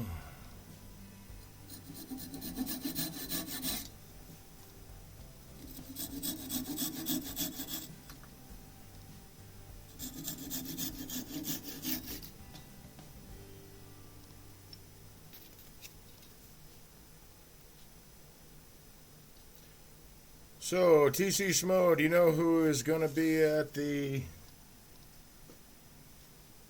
Tech Center this week? Is it you? It's going to be the last. Is that your own blend? Yes, yes it is, actually. Thank you. I intend to, once I have enough wax from the beehives, to actually market it now. I've had a couple people try it out for me, and they really, really like it. It got tested at Aeromont, so I'm happy with that. Nice, really nice looking banjo was one of the pieces, and that guy, according to Joe, was a very happy camper, so I'm very pleased. It really did. I saw the pictures of it too. It really did bring out the grain of the wood he was using and made the color pop. Yeah, this is it's all natural. It's beeswax, walnut oil, orange oil, 400 grit pumice, and then some rotten stone. So it's all food safe. The stone would just give you a little bit of grit in your teeth, but not much. Everything else is edible. And then during the buffing process, the orange oil heats up and helps the wax, which also heats up since it's beeswax. Well, I guess paraffin would too, but it's more of a petroleum product. It would melt a little bit faster. But the orange oil and the walnut oil help the melted beeswax get into the pores of the wood, which is awesome. Let's see, that's this guy, so we can remove that stub. Put that in the stubby box.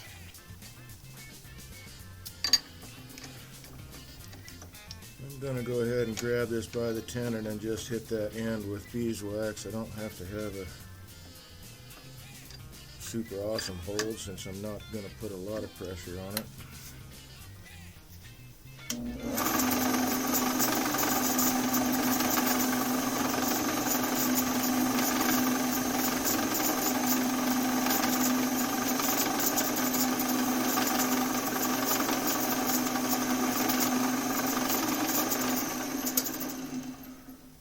Nice. Yeah, that looks very nice. Cool. So that's the handle. It fits into the lid. Fits into that box. So that's one down. Moving on.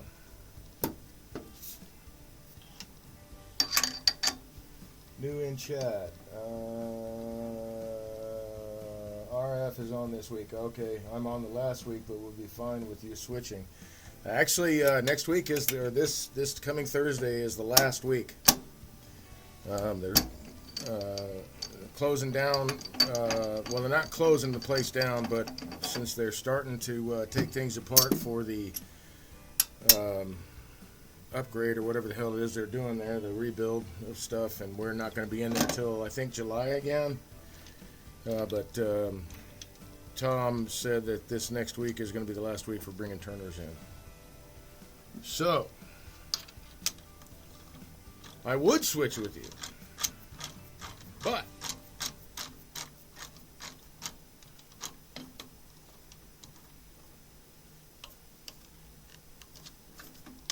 oh, no, wait, no, I can't put this in the chuck yet. I have a different idea for this guy. I kind of got in, I don't know, I kind of like having some of my lidded boxes with rims that are not like parallel to the floor. Right? They're not just straight rims.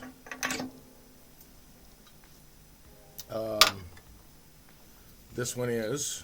It's all that would be parallel to whatever surface it's sitting on. But I wanted to have on this piece an uneven ridge line on it.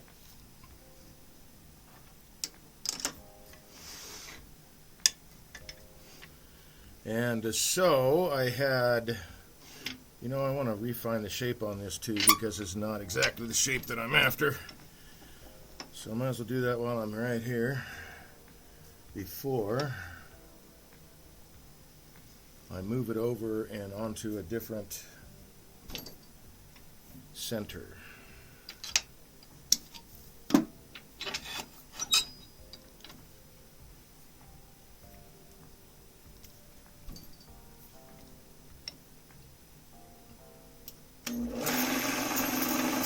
Alright, so if I remember, pardon me, if I remember correctly, this wants to be cut this way.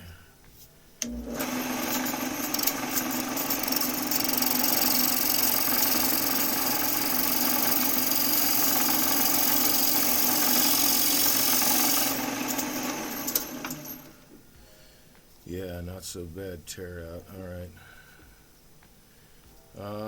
And I wanted it to have a slightly angled in towards the top.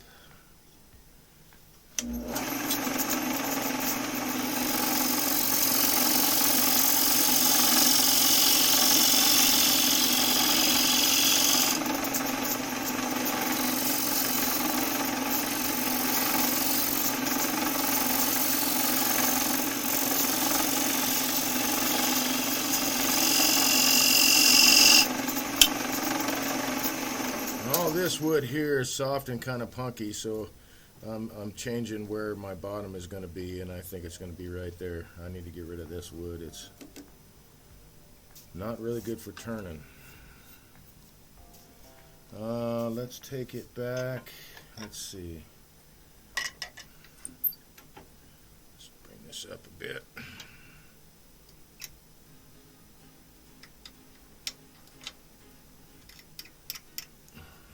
That's too much. Nope.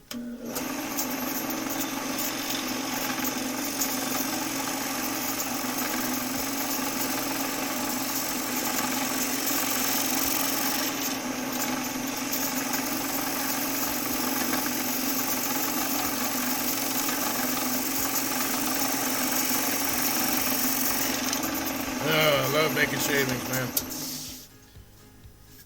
Yeah, no, that is not bad at all. There's a little bit, just a touch more tear out, but not bad. Since it's flaring closed at the top, I'm cutting downhill to that.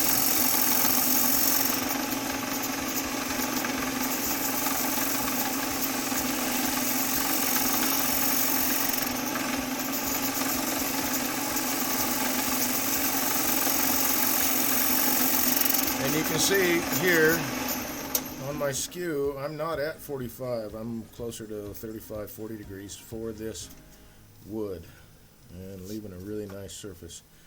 I think that is a good angle. Let me take it a little bit more.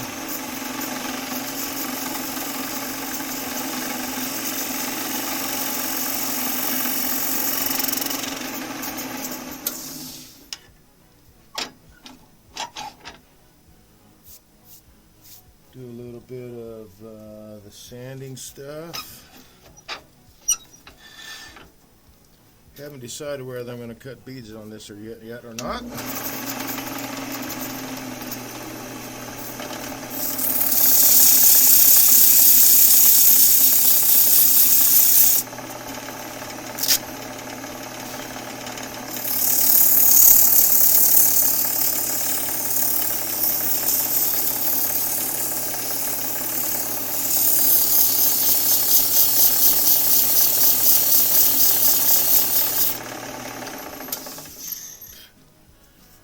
Does that look? Alright, that was 150. I'll hit it with 220 now. And that piece of abrasive is no longer working.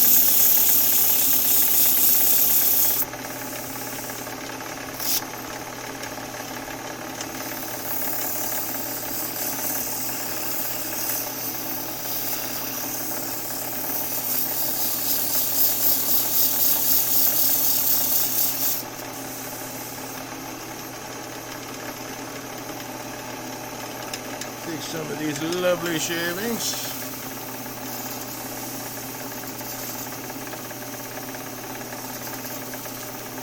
Burnish this guy a little bit to get a little bit of color. There we go. So you can see all the splotchiness. There is some spalting. You can see the actual spalting lines, but there's more. And it goes through here where all this splotchiness is. This splotchiness is what happens before those lines start actually occurring, and the way I understand it is that there is a group of fungus on this side and a group of fungus on this side, so they fight each other right at that line, and that's why those lines start. And these different splotchiness colors are different funguses that are in the tree breaking it down. So that's how you get those lines, is that's where those funguses actually meet. I've heard it called the battle lines or whatever, but it's where they meet and don't go past each other, or that it's all dead. But in any case, the fungus is all dead anyhow, because the wood is dry. You need heat, water, heat and moisture to get the fungus to grow. And I've taken away both.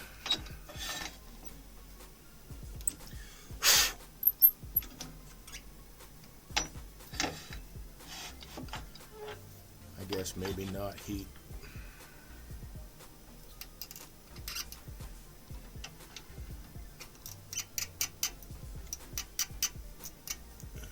Okay, so I've got this canted off to the side because I want an uneven or angled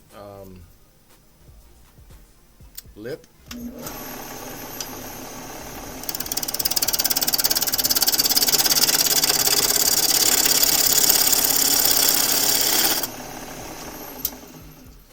So that should be pretty straight. Let's take another pass at that.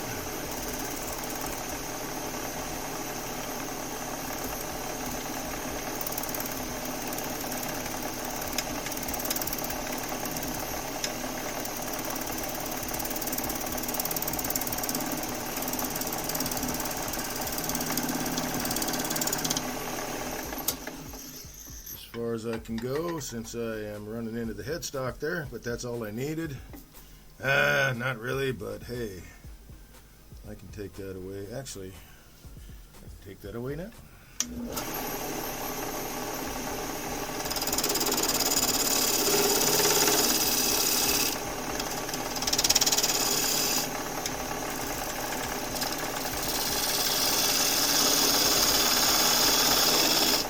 A spindle gouge, and I'm not afraid to use it, man.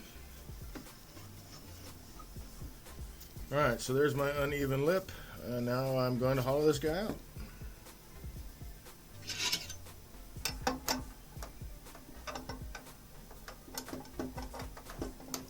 Assuming I can get my knockout bar in there.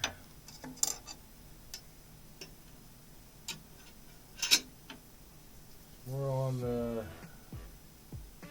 Hammer Grip says, nice piece. Thank you. Roof. Hooray, I have to go to Grand Rapids for work. Okay. And somehow I've missed a whole nother school year. Yeah, slacker. Yeah, slacker. I know I've seen Keenan, or maybe I just heard at the last meeting that Keenan was going to put out a newsletter looking for more support, but pretty much this year's over. I did last week. Had a great time. Made a wine glass, all wood, and a bowl. That was fun.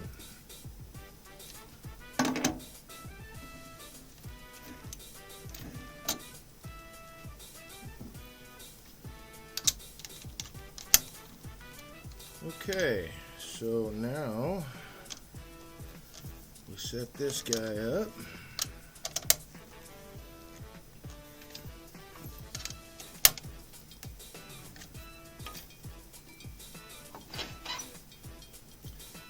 Let's see. Oh, cool. So, all right. So this piece of red heart is pretty close to the right size for a lid. Thanks again for joining me, guys. As I say it a lot, I've said it before, I really enjoy turning, but you know, to have people to hang out with, and like I said, I'm working on becoming a better demonstrator and a better teacher. So being able to do all that here with your help is pretty groovy.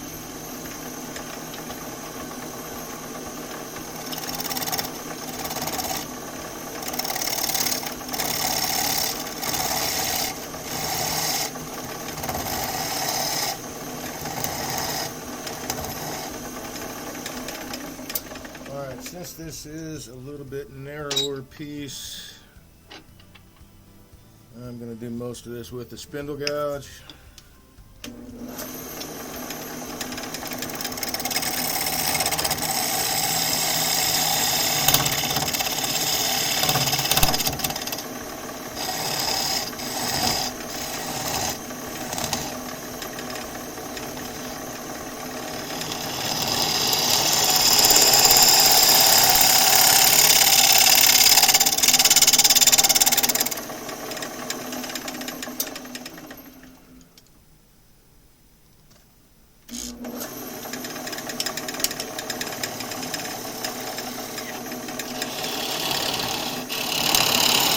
Lots of ways to skin this cat.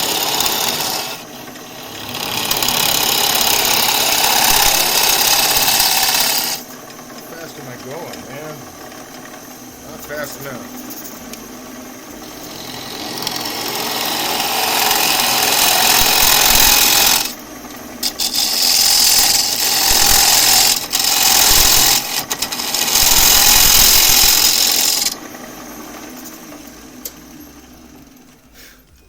Okay, I think oh, bummer. Had some breakout right there, so I'm gonna have to, what the hell? That's a bummer. Thought that was close to where the pith would have been, somewhere up in here, so that was kind of close. That's a drag. Alright, let's see. Eeny, meeny, miny, mo. How the heck am I gonna do this? I don't know. I think I will have to... Yeah, hold on. Let's finish this off first.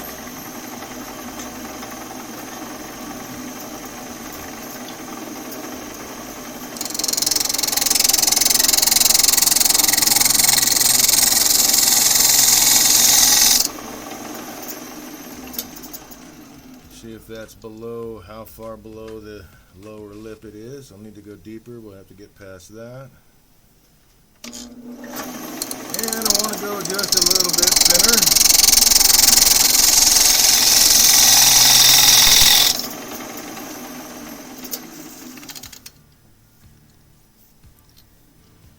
Not quite far enough.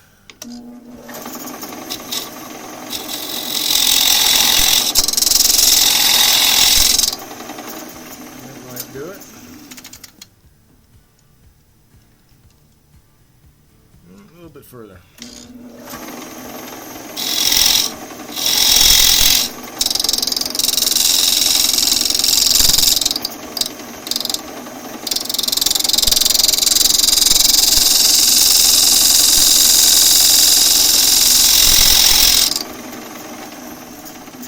Excuse me.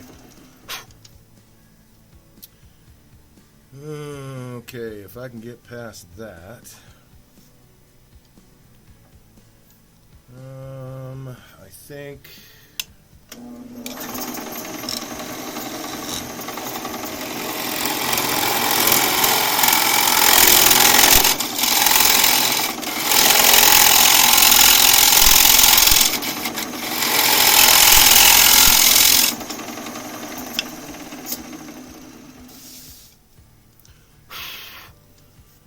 I think I'll take it down just a little bit more.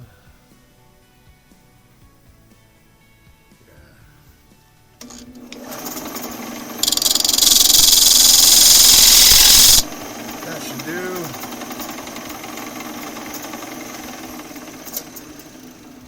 So I need to leave that in there like that so I can bring this guy back and fix that rim.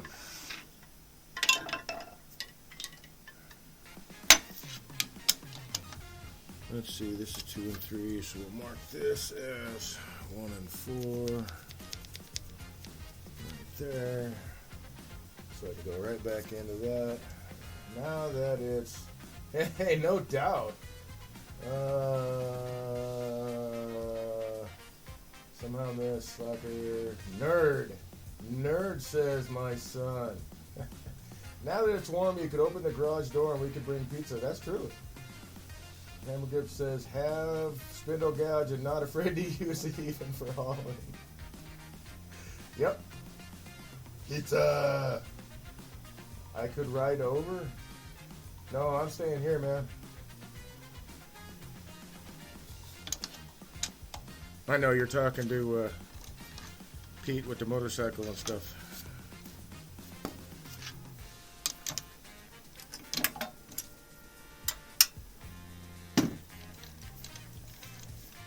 Actually, I've got all the wood I had stored in here out, so there's actually places for people to stand. Alright, so I'm going to have to try to find a, we're going to say that that's going to be it right there, and we shall take a look and see if that will be it right there. Oh no, that won't do. Okay. I'm going to take off this little tin on the bottom.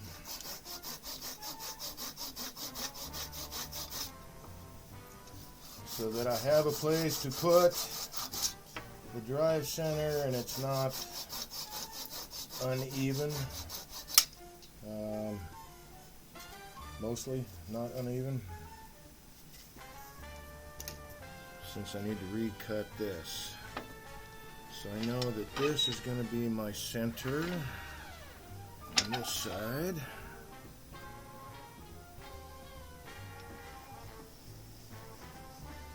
I wanted it straight, something like that. Oops. Sometimes you gotta tighten down the tailstock, you know. Let's try that again. Alright, so let's see. That will be sort of parallel or perpendicular to the ways. I'm not going to get a whole lot of difference out of it, but you know, if I do it this way, I'll get a little bit more.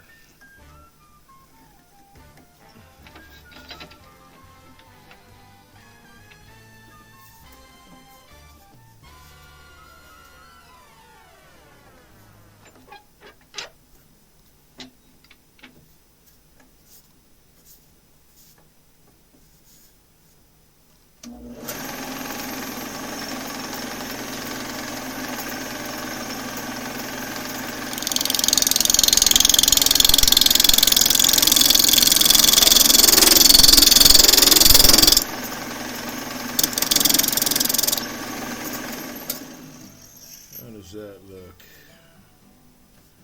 Okay, I need a little bit more.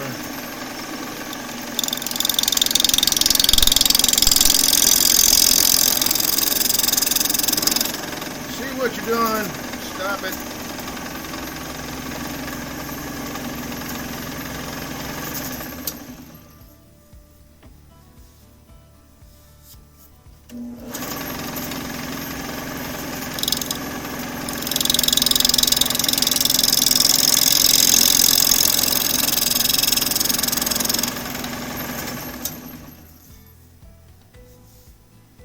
Okay, now I got a clean rim.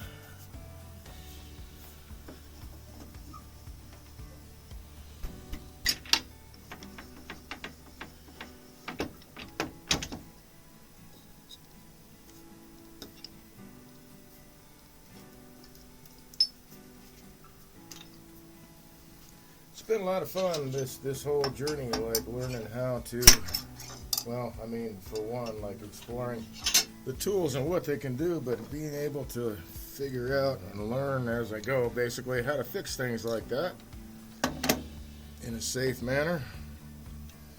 Because I have done some things in an unsafe manner.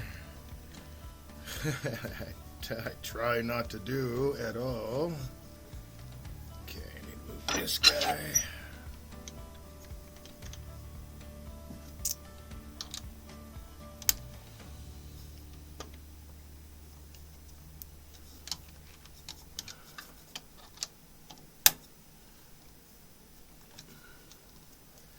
Nope, no beads on this guy.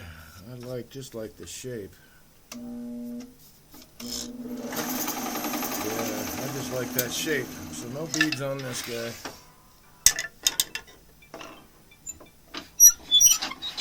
However, we do need... yeah, Dave. Don't forget that part, man. The part that has to clear. Yeah. Alright, so I think I need to take this down just a skosh.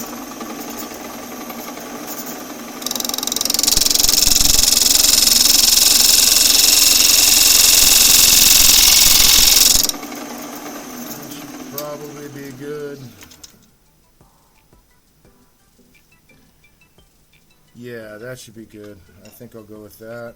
Alright, so I'm going to change it up a little bit.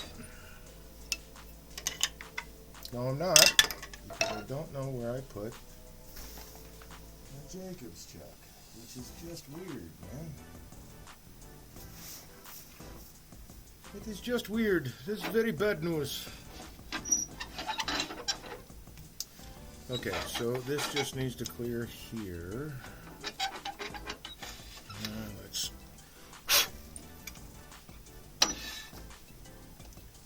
Let's move the tool rest.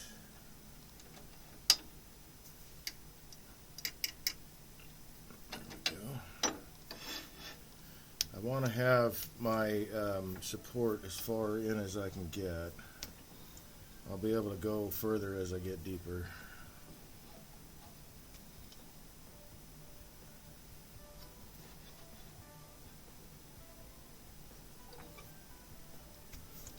Clears pretty good. No way.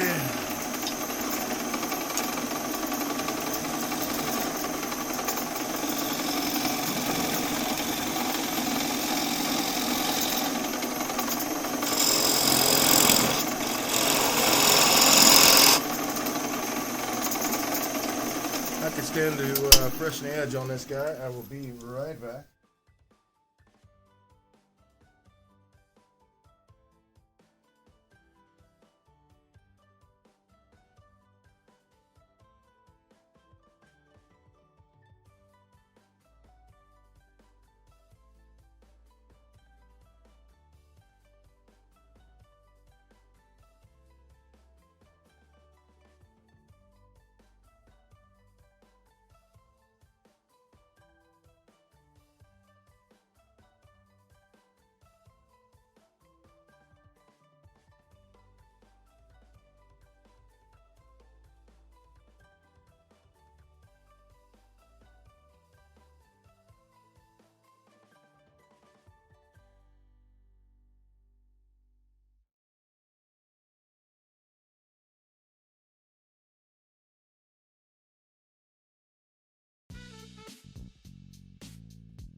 There we go.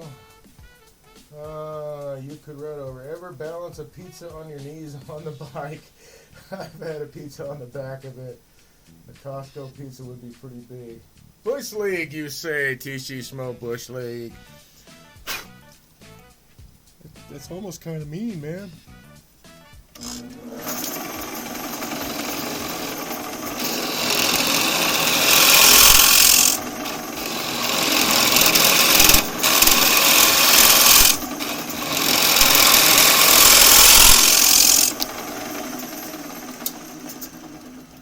All right, now I believe I can move my tailstock again.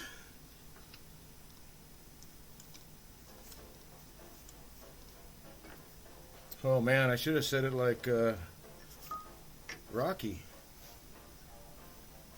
Again! Watch me pull a rabbit out of my head. Hey, Rocky!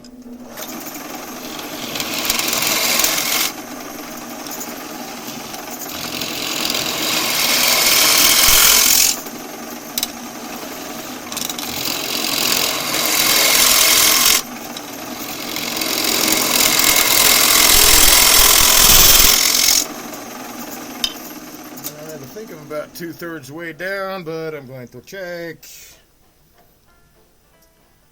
I do it there. Yeah, about 2/3 of the way down. Cool.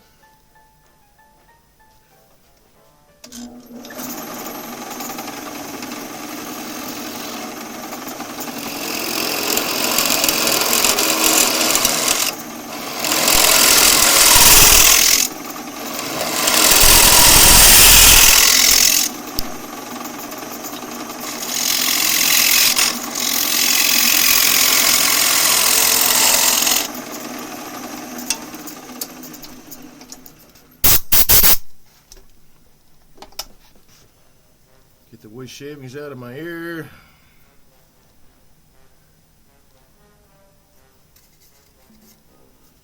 Oh, it did not like that direction, did it? Alright. Got a little tear out on the inside.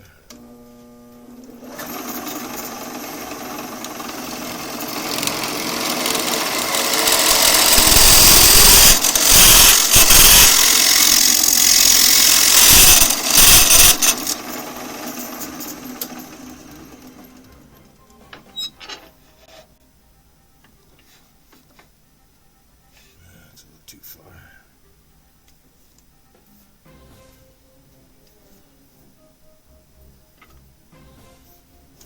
Okay.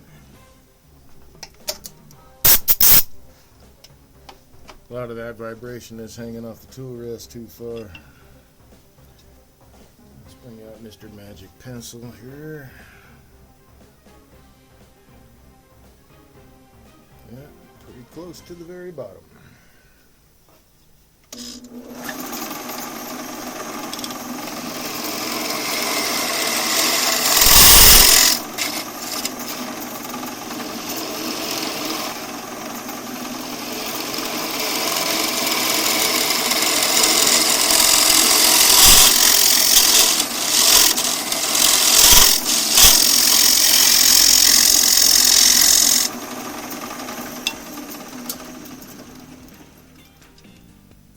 Might have cleaned it up pretty good.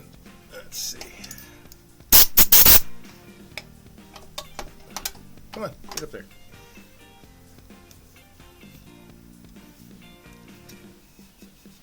Yeah, but my walls are a little thick, I think.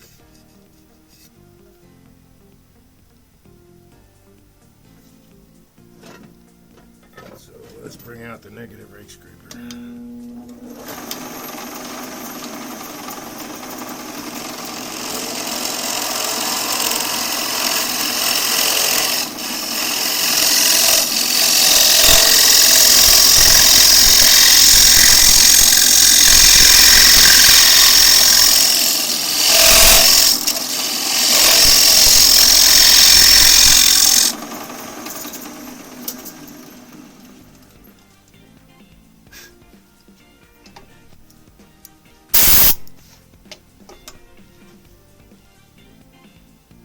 Alright, that's not bad. Let's see. I gotta clean up the bottom just a bit.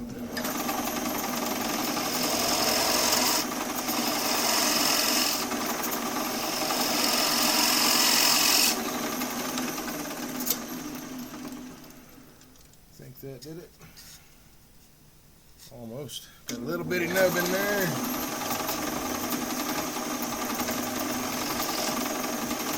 Bring a negative race scraper to just underneath it. And lift. Drop the handle, lift the cutter. That'll take that little nubbin right off. Except this time. There we go. But that's because I made another pass. Alright, I think that I like the wall thickness of this guy. So,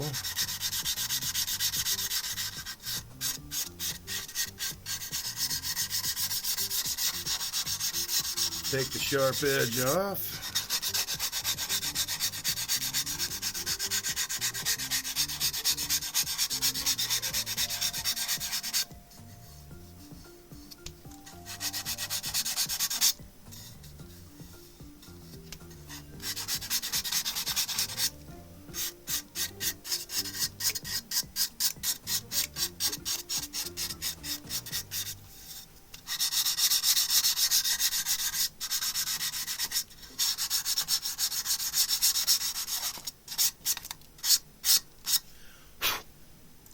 Sanding Vistigren gives me about, I could take that down a little bit more, so I think I will. I think my ledge here needs to go down just a tad bit more. Now that I'm looking at it from this angle.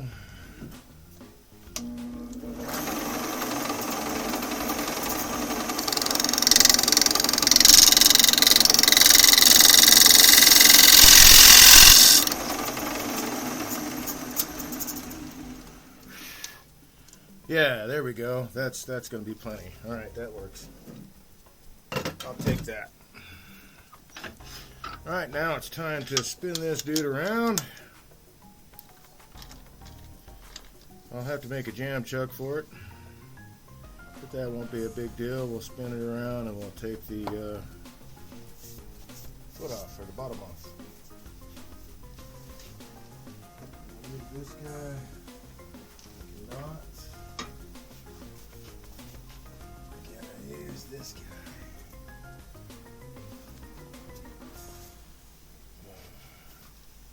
Oh boy, that's some knees. Not wide enough. I have to use oak, but I will if I have to. I guess I will. Oak it is. Oh, well that actually already fit. Oh, look at that. Alright, so I just got to make my jam chuck that same diameter. How lucky is that, man? That's pretty awesome.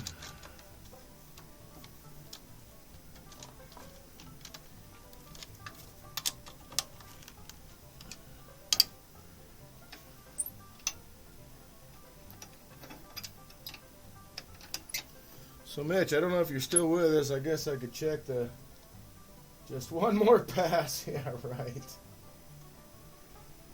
Mitch still on.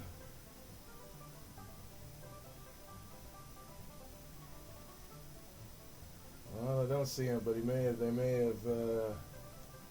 turned on the no smoking sign or whatever. Anyway.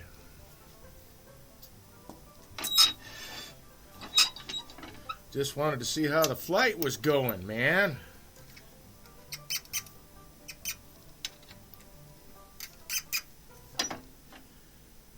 Okay.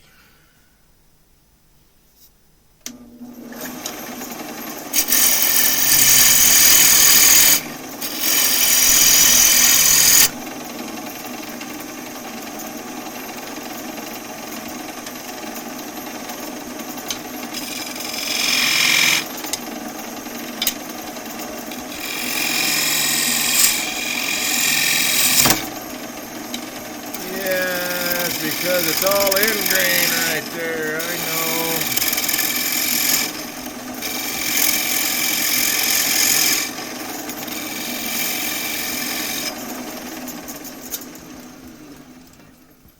see if that's deep enough. Not quite. Alright.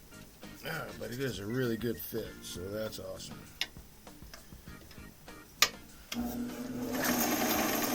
Oh, take it down a little bit more.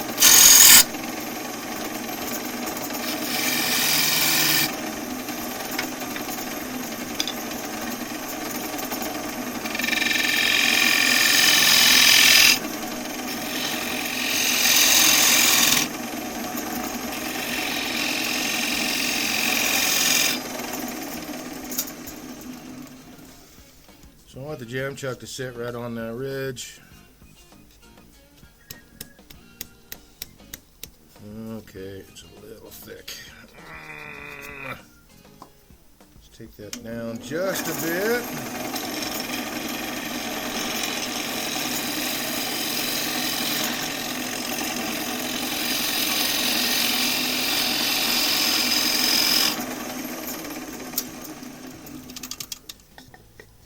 There we go.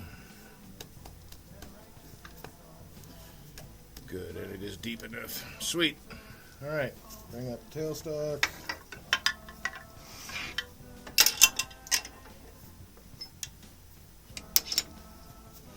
I don't know why I feel like, well, I was gonna say I almost feel like this is taking me more time than it should, but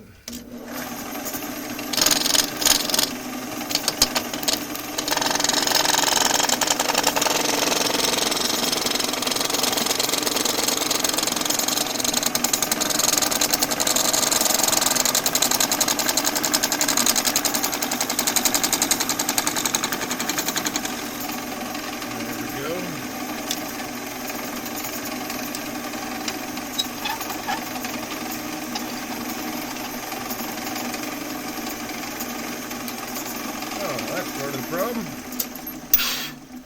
Tailstock's a little high. There we go.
Be a little bit more concave than that.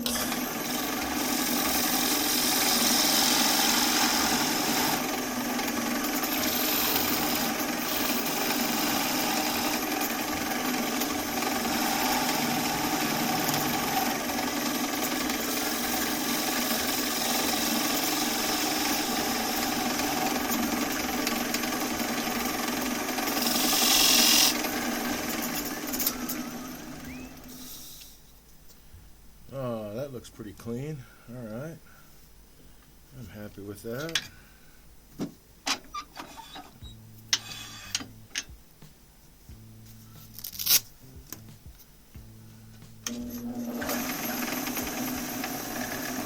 Almost don't even have to hit it with this.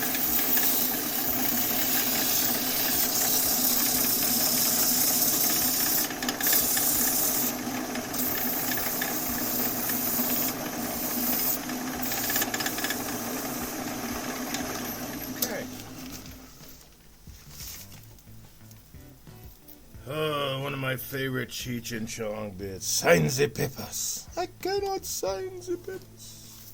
You must sign the papers. I cannot sign the papers.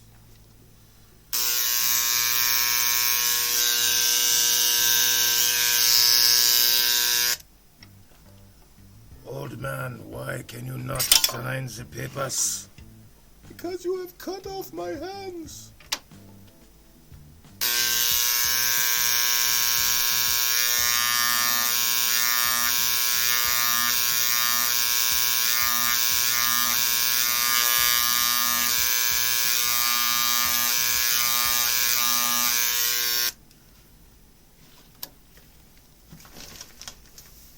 Alrighty then. Let's get rid of that guy. You know, I don't need this. I don't think.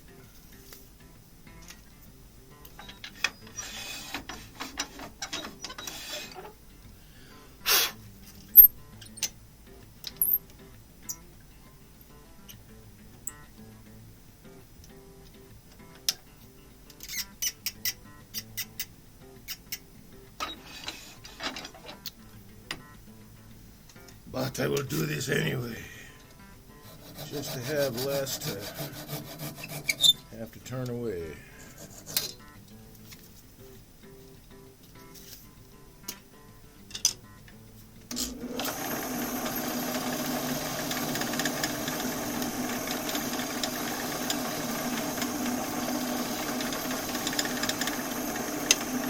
Groovy.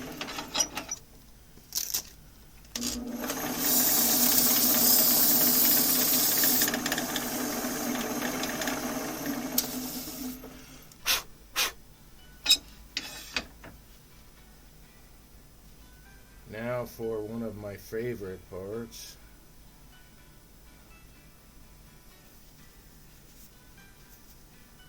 I really like what this blend does to the most of the woods I work with.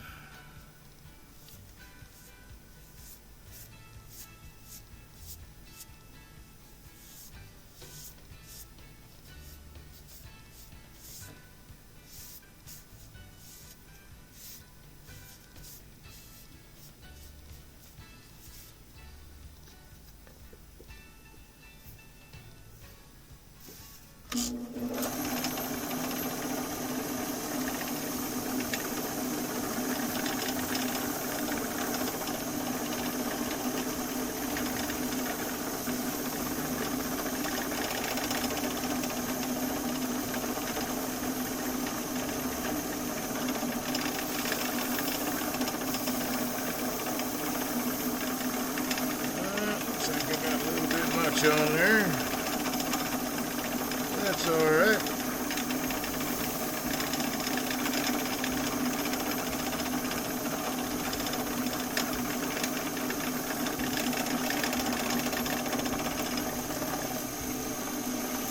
Just chewing that paper towel up.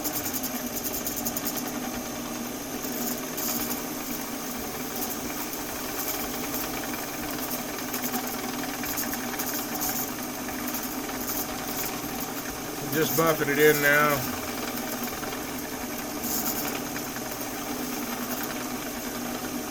Just like a friction polish, letting it build up heat.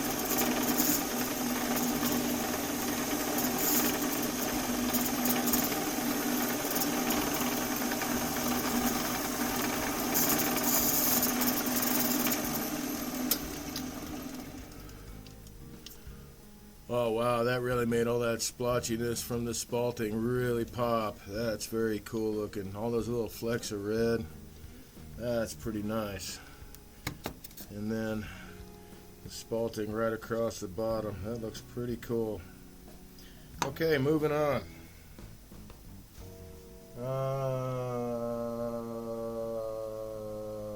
Rudy Lopez is, so who is Mitch Jones? Rudy Lopez, assistant Aramont. John C. Campbell, instructor, could be our live demonstrator this year. I thought he was already scheduled. Just barely. Cool. He's doing a demo in a few days of hands-on in Albuquerque, G1 to 5. It's sort of tempting, but I'm not sure if there's still space. Don't let it heat up and fly off. Yes. All that wax and oil, isn't that right?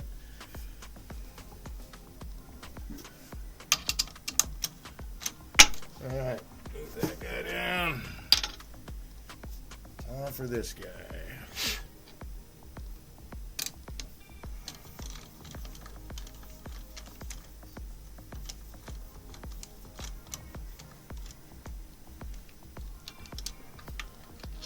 So I think this piece of red heart will really complement the rest of the box. Those red flecks in it. Yeah. Alright, so let's size this guy.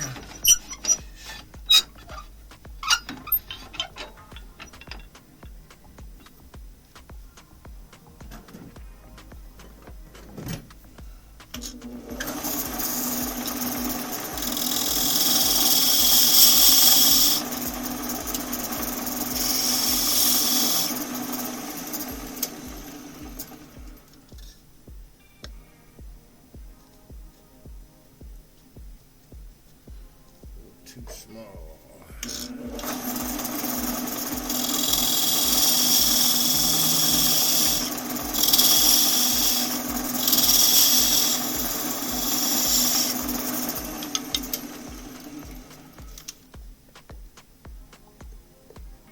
That's a little too big. Starting to sound like Alice in Wonderland here. Maybe the Three Bears. Too hot, too cold, just right.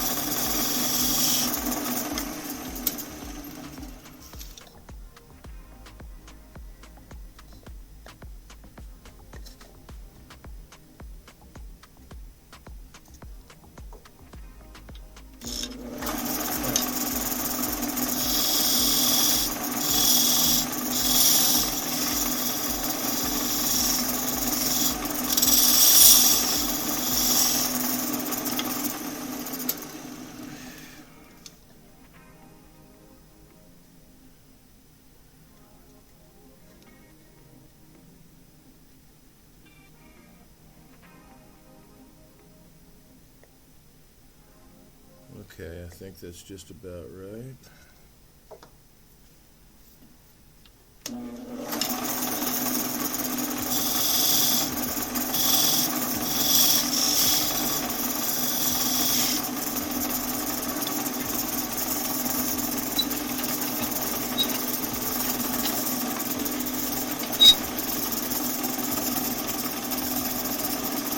Okay, elbow poker guy, you don't need to be there anymore. Oh, well, Mr. Well, I'll keep going there.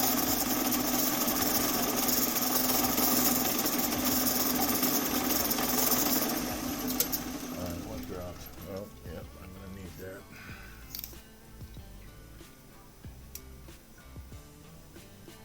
Keep magnets next to the lathe for when I drop things, because I drop things a lot.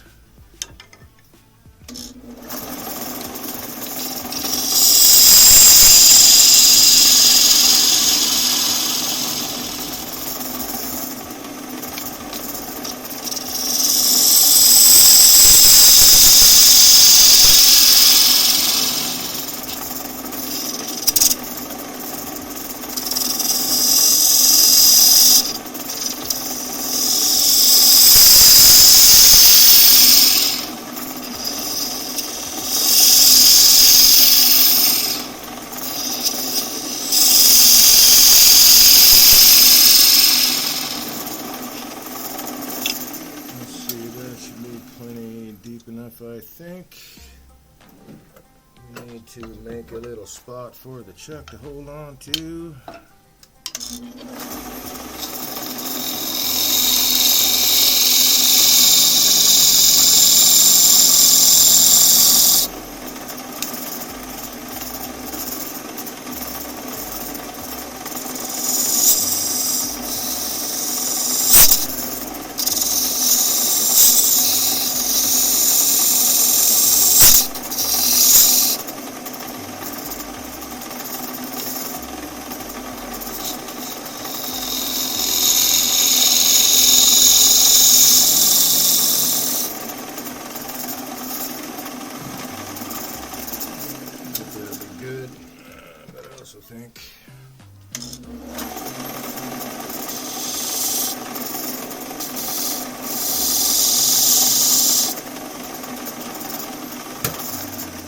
set that up for the dovetail. All right.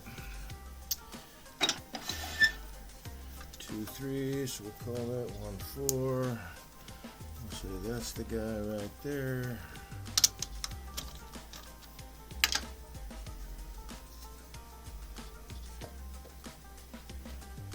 Okay, so it is just a skosh still tight.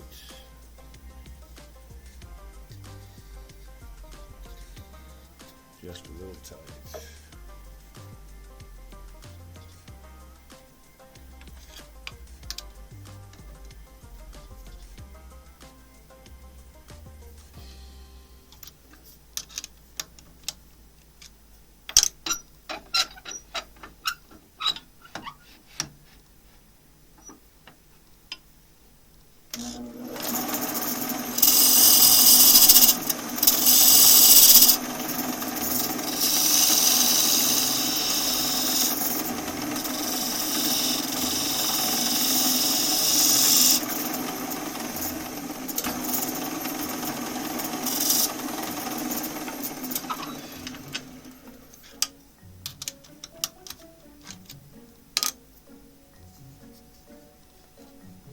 There we go. That is the fit I'm looking for.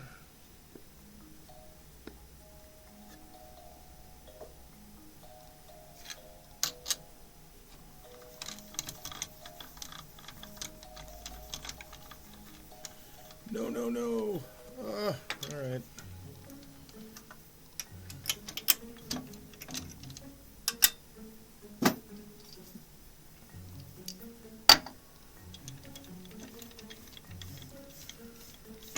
These jars won't go small enough. Where'd you go? There you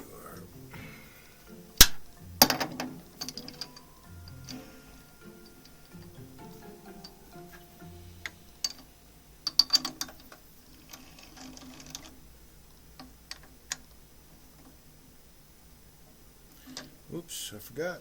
Let's mark my inner bottom there. That'll be right there. Correct. Right at the bottom of the yellow. So it is right at that line. Okay, very cool.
Sure this is sized correctly. Yep. And is it slightly concave? Not quite, but will be in just a moment.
This stuff is going to look pretty much blood red when it's done.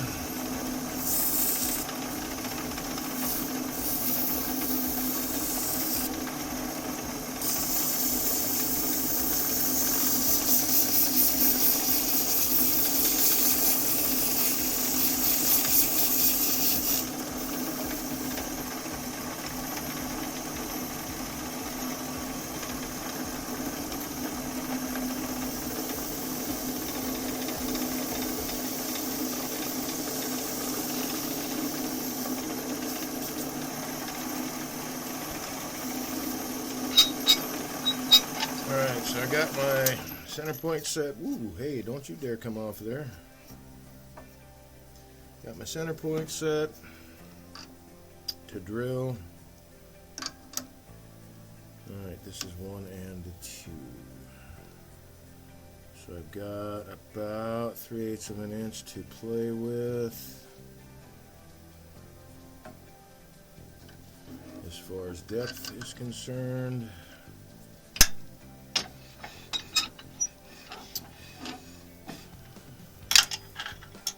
Come on now.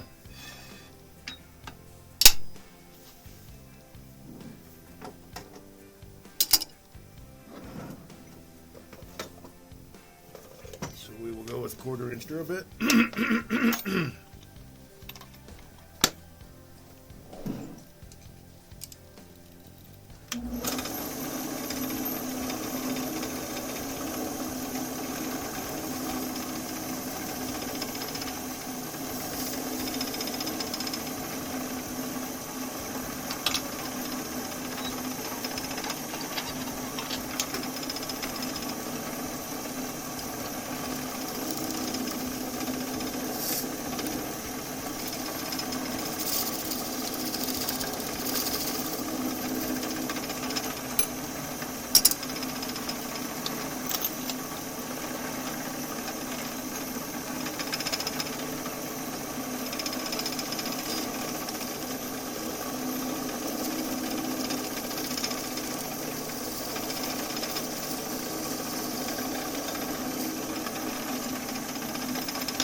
I think I'm going to finish that off.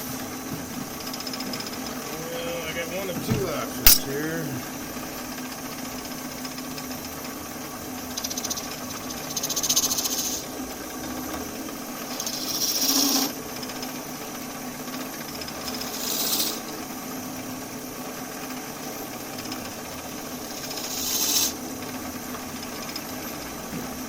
Box scraper or skew. That's going to be too wide, so skew it is.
All right.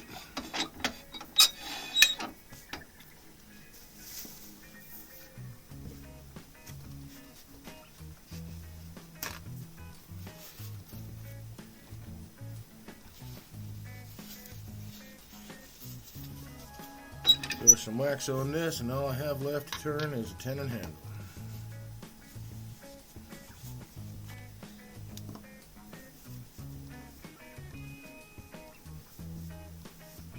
Too much, Dave.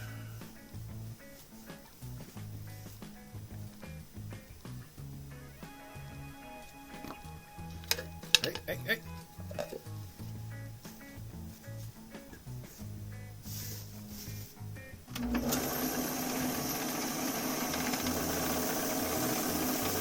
Yep, too much.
Woo, that gets warm.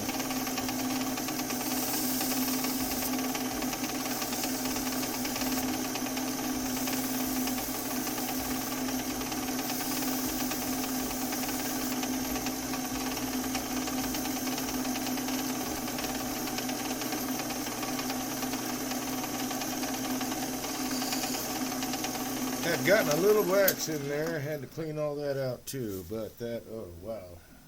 Wow. Wow. One sec, let me, who's got the key? What'd you do with the key, Dave? Down here in the shavings? No, what'd you do with the key, Dave? Did it fall down behind? Oh yeah, it fell down over here. There it is. Look at that color.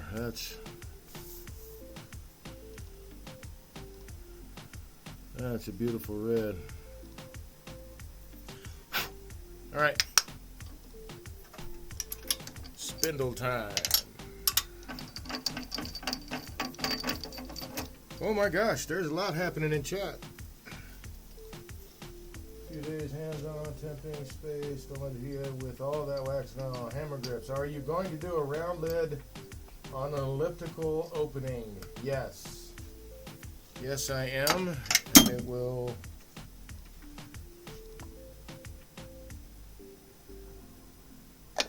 fit in there like that. I'm thinking of ways to do like an angled lid with an angled box. I am thinking of that, but so far I haven't quite come up with a solution without having to, cut with a saw and try to figure out. I think I might have process figured out. Maybe. All right, that is a smaller finial for sure.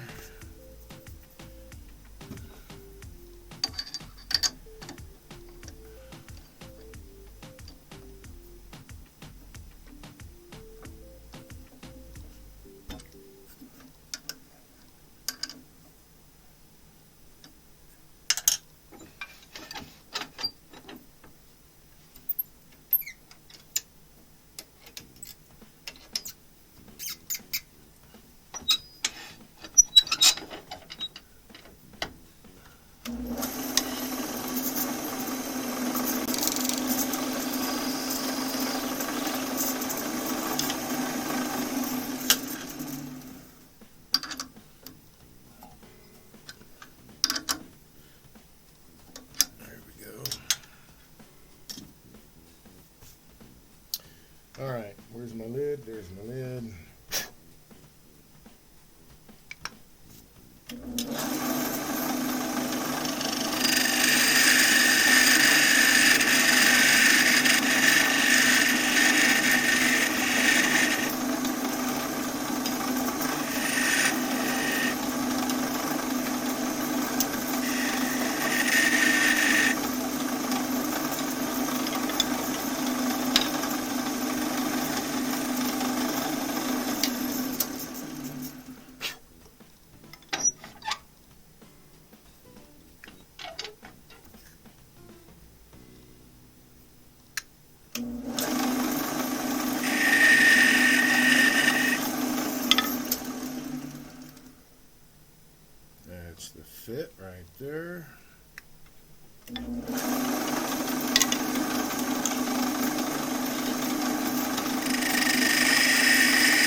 Oh yeah, I need you back. Alright.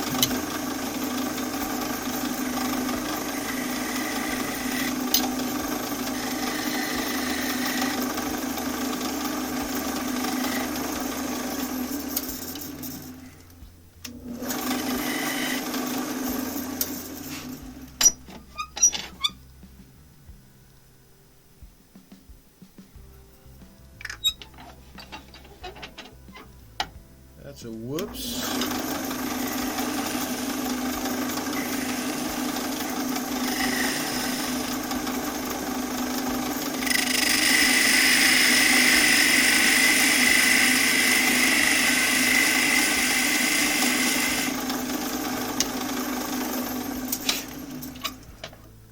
That should be close. Yep.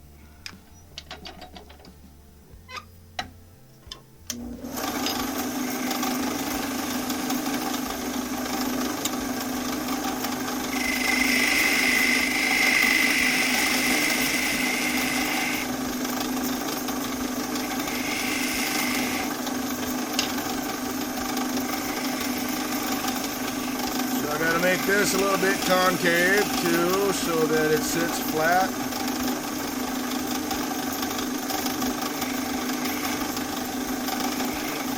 On the space that I have set for it. It's a little more difficult to turn.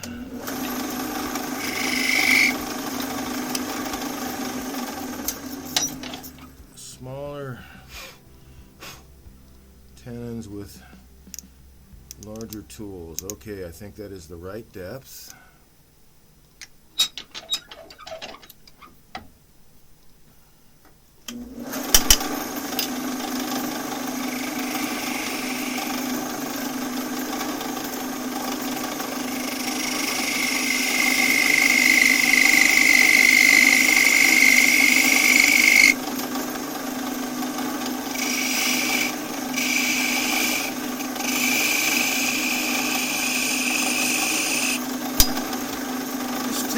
It is really interesting to turn, man.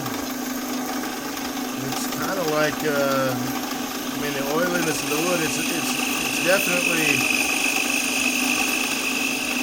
seasoned and dried, so it's got that going for it, but then the oiliness of it kind of makes it, well, I mean, it kind of turns like a cross between cocobolo and walnut, I think.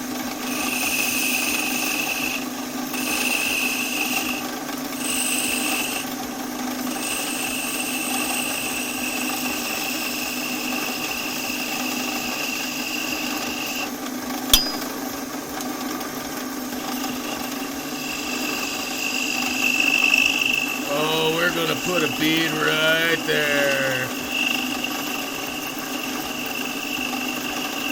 Oh yeah.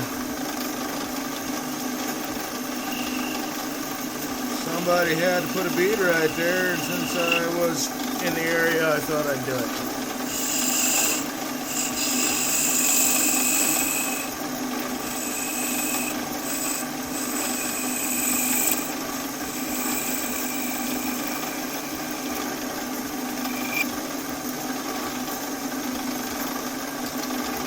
Let's see, I think on this guy, I think on this guy, we're going to go a little taller.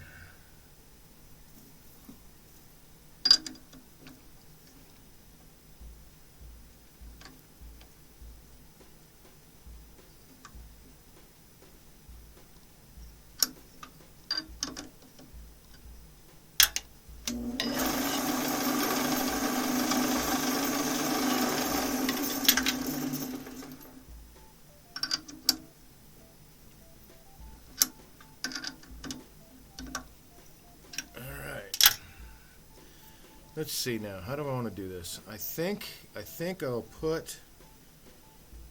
put a sphere there,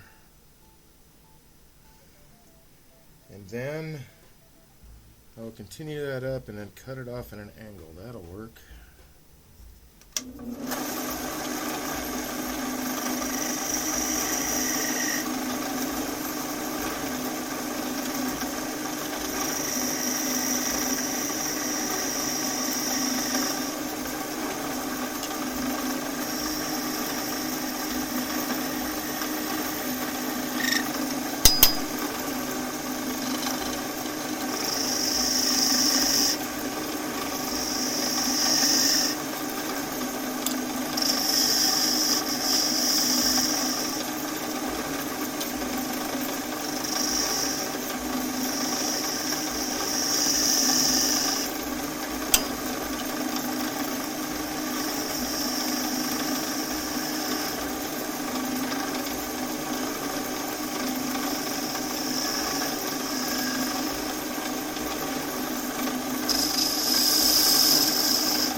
think it could look a little bit better. There we go.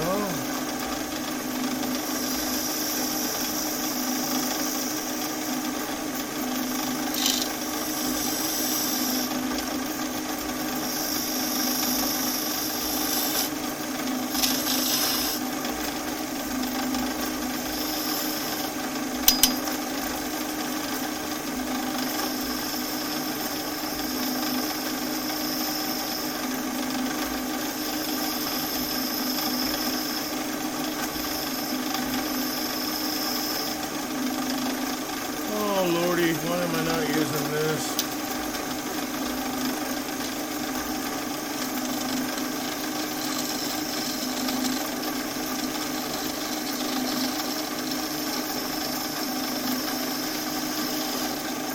So I've heard it said that you really can't go uphill with a skew. That's not entirely accurate.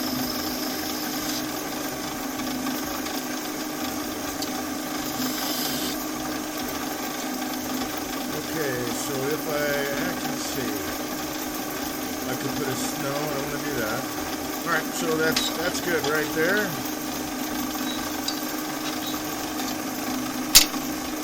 Take a look about how tall that will sit up there, about that tall. That'll work for me. Okay, so now we are into, what are we into? We are into sanding. And then the buffing balm. Then I will cut it loose, sand that, and it will be a done deal.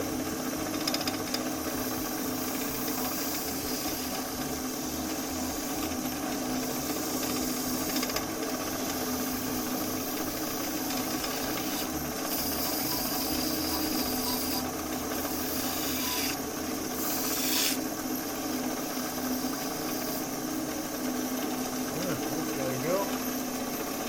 For a new piece of 220. There we go.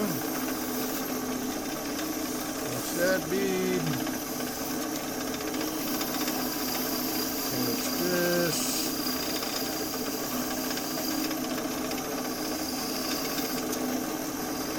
Catch my sphere.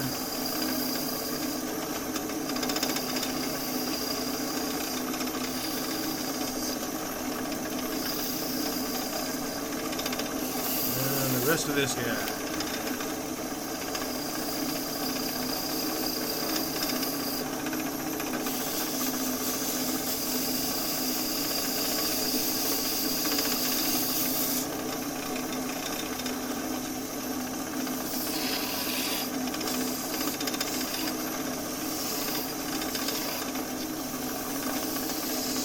There we go. Let's take a look at that. I like this really nice straight grain. Very cool.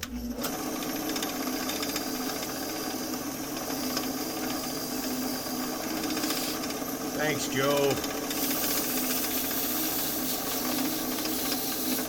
Stuff is not that bad to turn. It's like I said, I think it's kind of to me anyway, a cross between walnut and cocobolo as far as turning.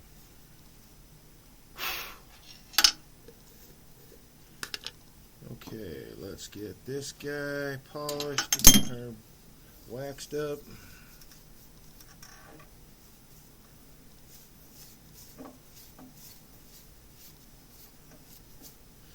Oh yeah, that's too much. A little of this stuff goes a long way.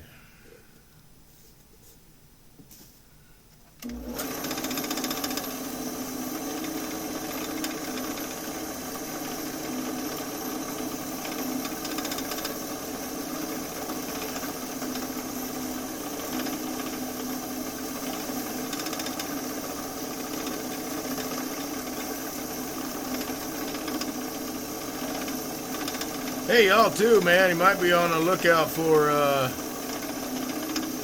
the club newsletter because I sent Chris the information on this broadcast channel on how to get here for the club. So hopefully more club members will become aware of it and come join us.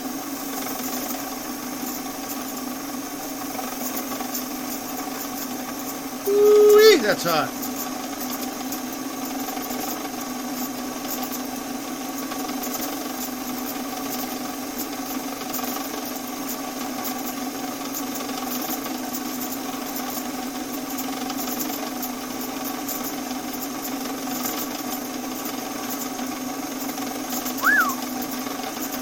Yikes.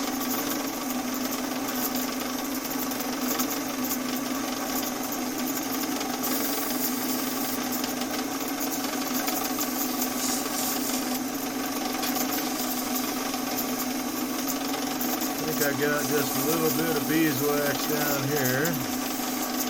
I get rid of that.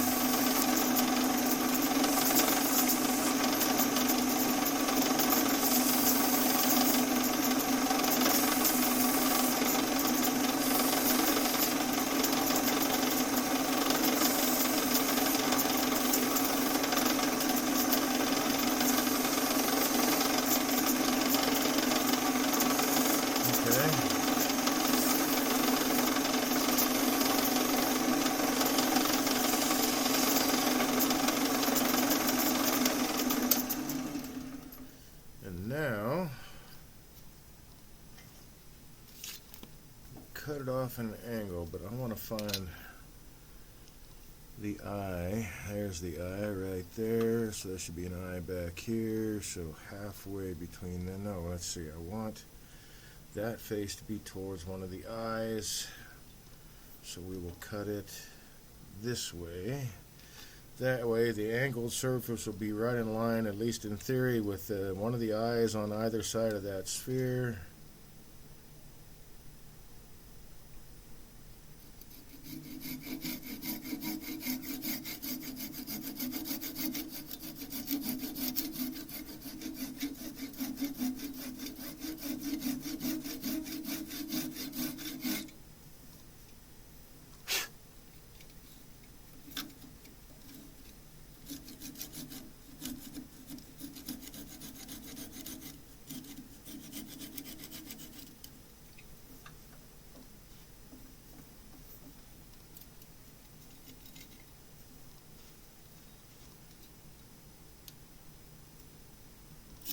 Whoops.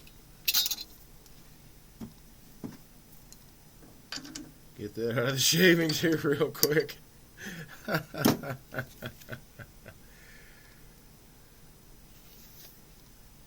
get rid of that nub.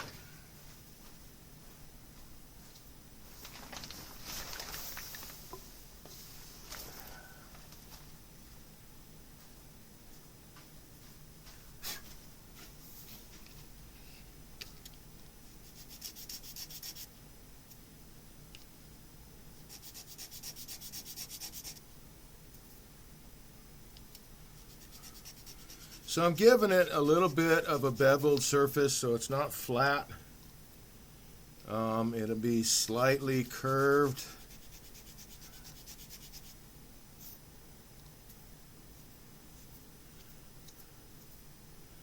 Which I think looks really nice. Rather than just a flat surface, it gives it more of a, I don't know, like a 3D look to it when you're looking right at it.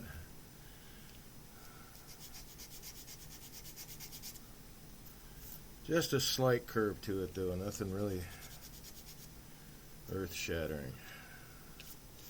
Then take off the sharp edge.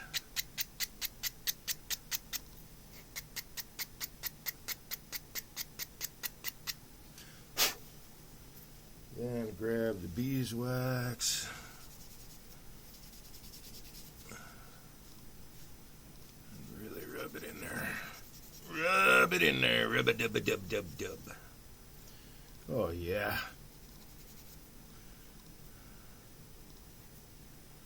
Cool. Alright, so we have box number 2 with the lid and a finial that fits into the lid. Box number 1 with a lid and a finial that fits into the lid. And now it's time for a quick show and tell. Angle's nice inside. I thought it was going on the angle top. I see. Something sounds like it needs some oil. Yeah, a lot of this does. I need to lubricate the ways too, because that's squeaking as that goes across. But I'm trying to come up with a way. Let me turn it this way. I think I've got it figured out where I can have a lid sit at the same angle as whatever that is, or have it angled but it goes straight down like this and sits up there. I'll figure it out, man. I think I've got it. But all right, so that that's a nice finial. I like that. I think that's a nice looking handle. Very cool. All right, so show and tell time real quick. I'll be right back. Got him right here inside the door.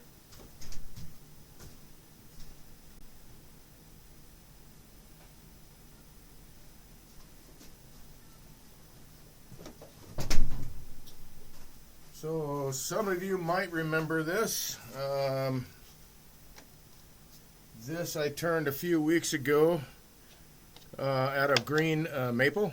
I used both halves of the logs so the grain would line up. And then I told you I was going to punch a bunch of holes in the lid, so I did. And this is covered dish number 1. And this is the one that I turned last week that had a little bit of a ring shake. Now I don't even remember which side it was on now, but I was able to repair it using white glue and just a little bit of pressure against the shelf in there that this sits on with a rubber band, and that helped get it all together. But I've painted the inside black of the lid there. And again, this is from 2 sides of the same log, so the grain goes all the way through. But that's another pierced covered dish. So I may do more of these. I don't know. These are fun. But this is from last week, and this is from 2 weeks ago. 2 Wednesdays ago, I think. All right, let's put this back where they belong. Hey, Gord.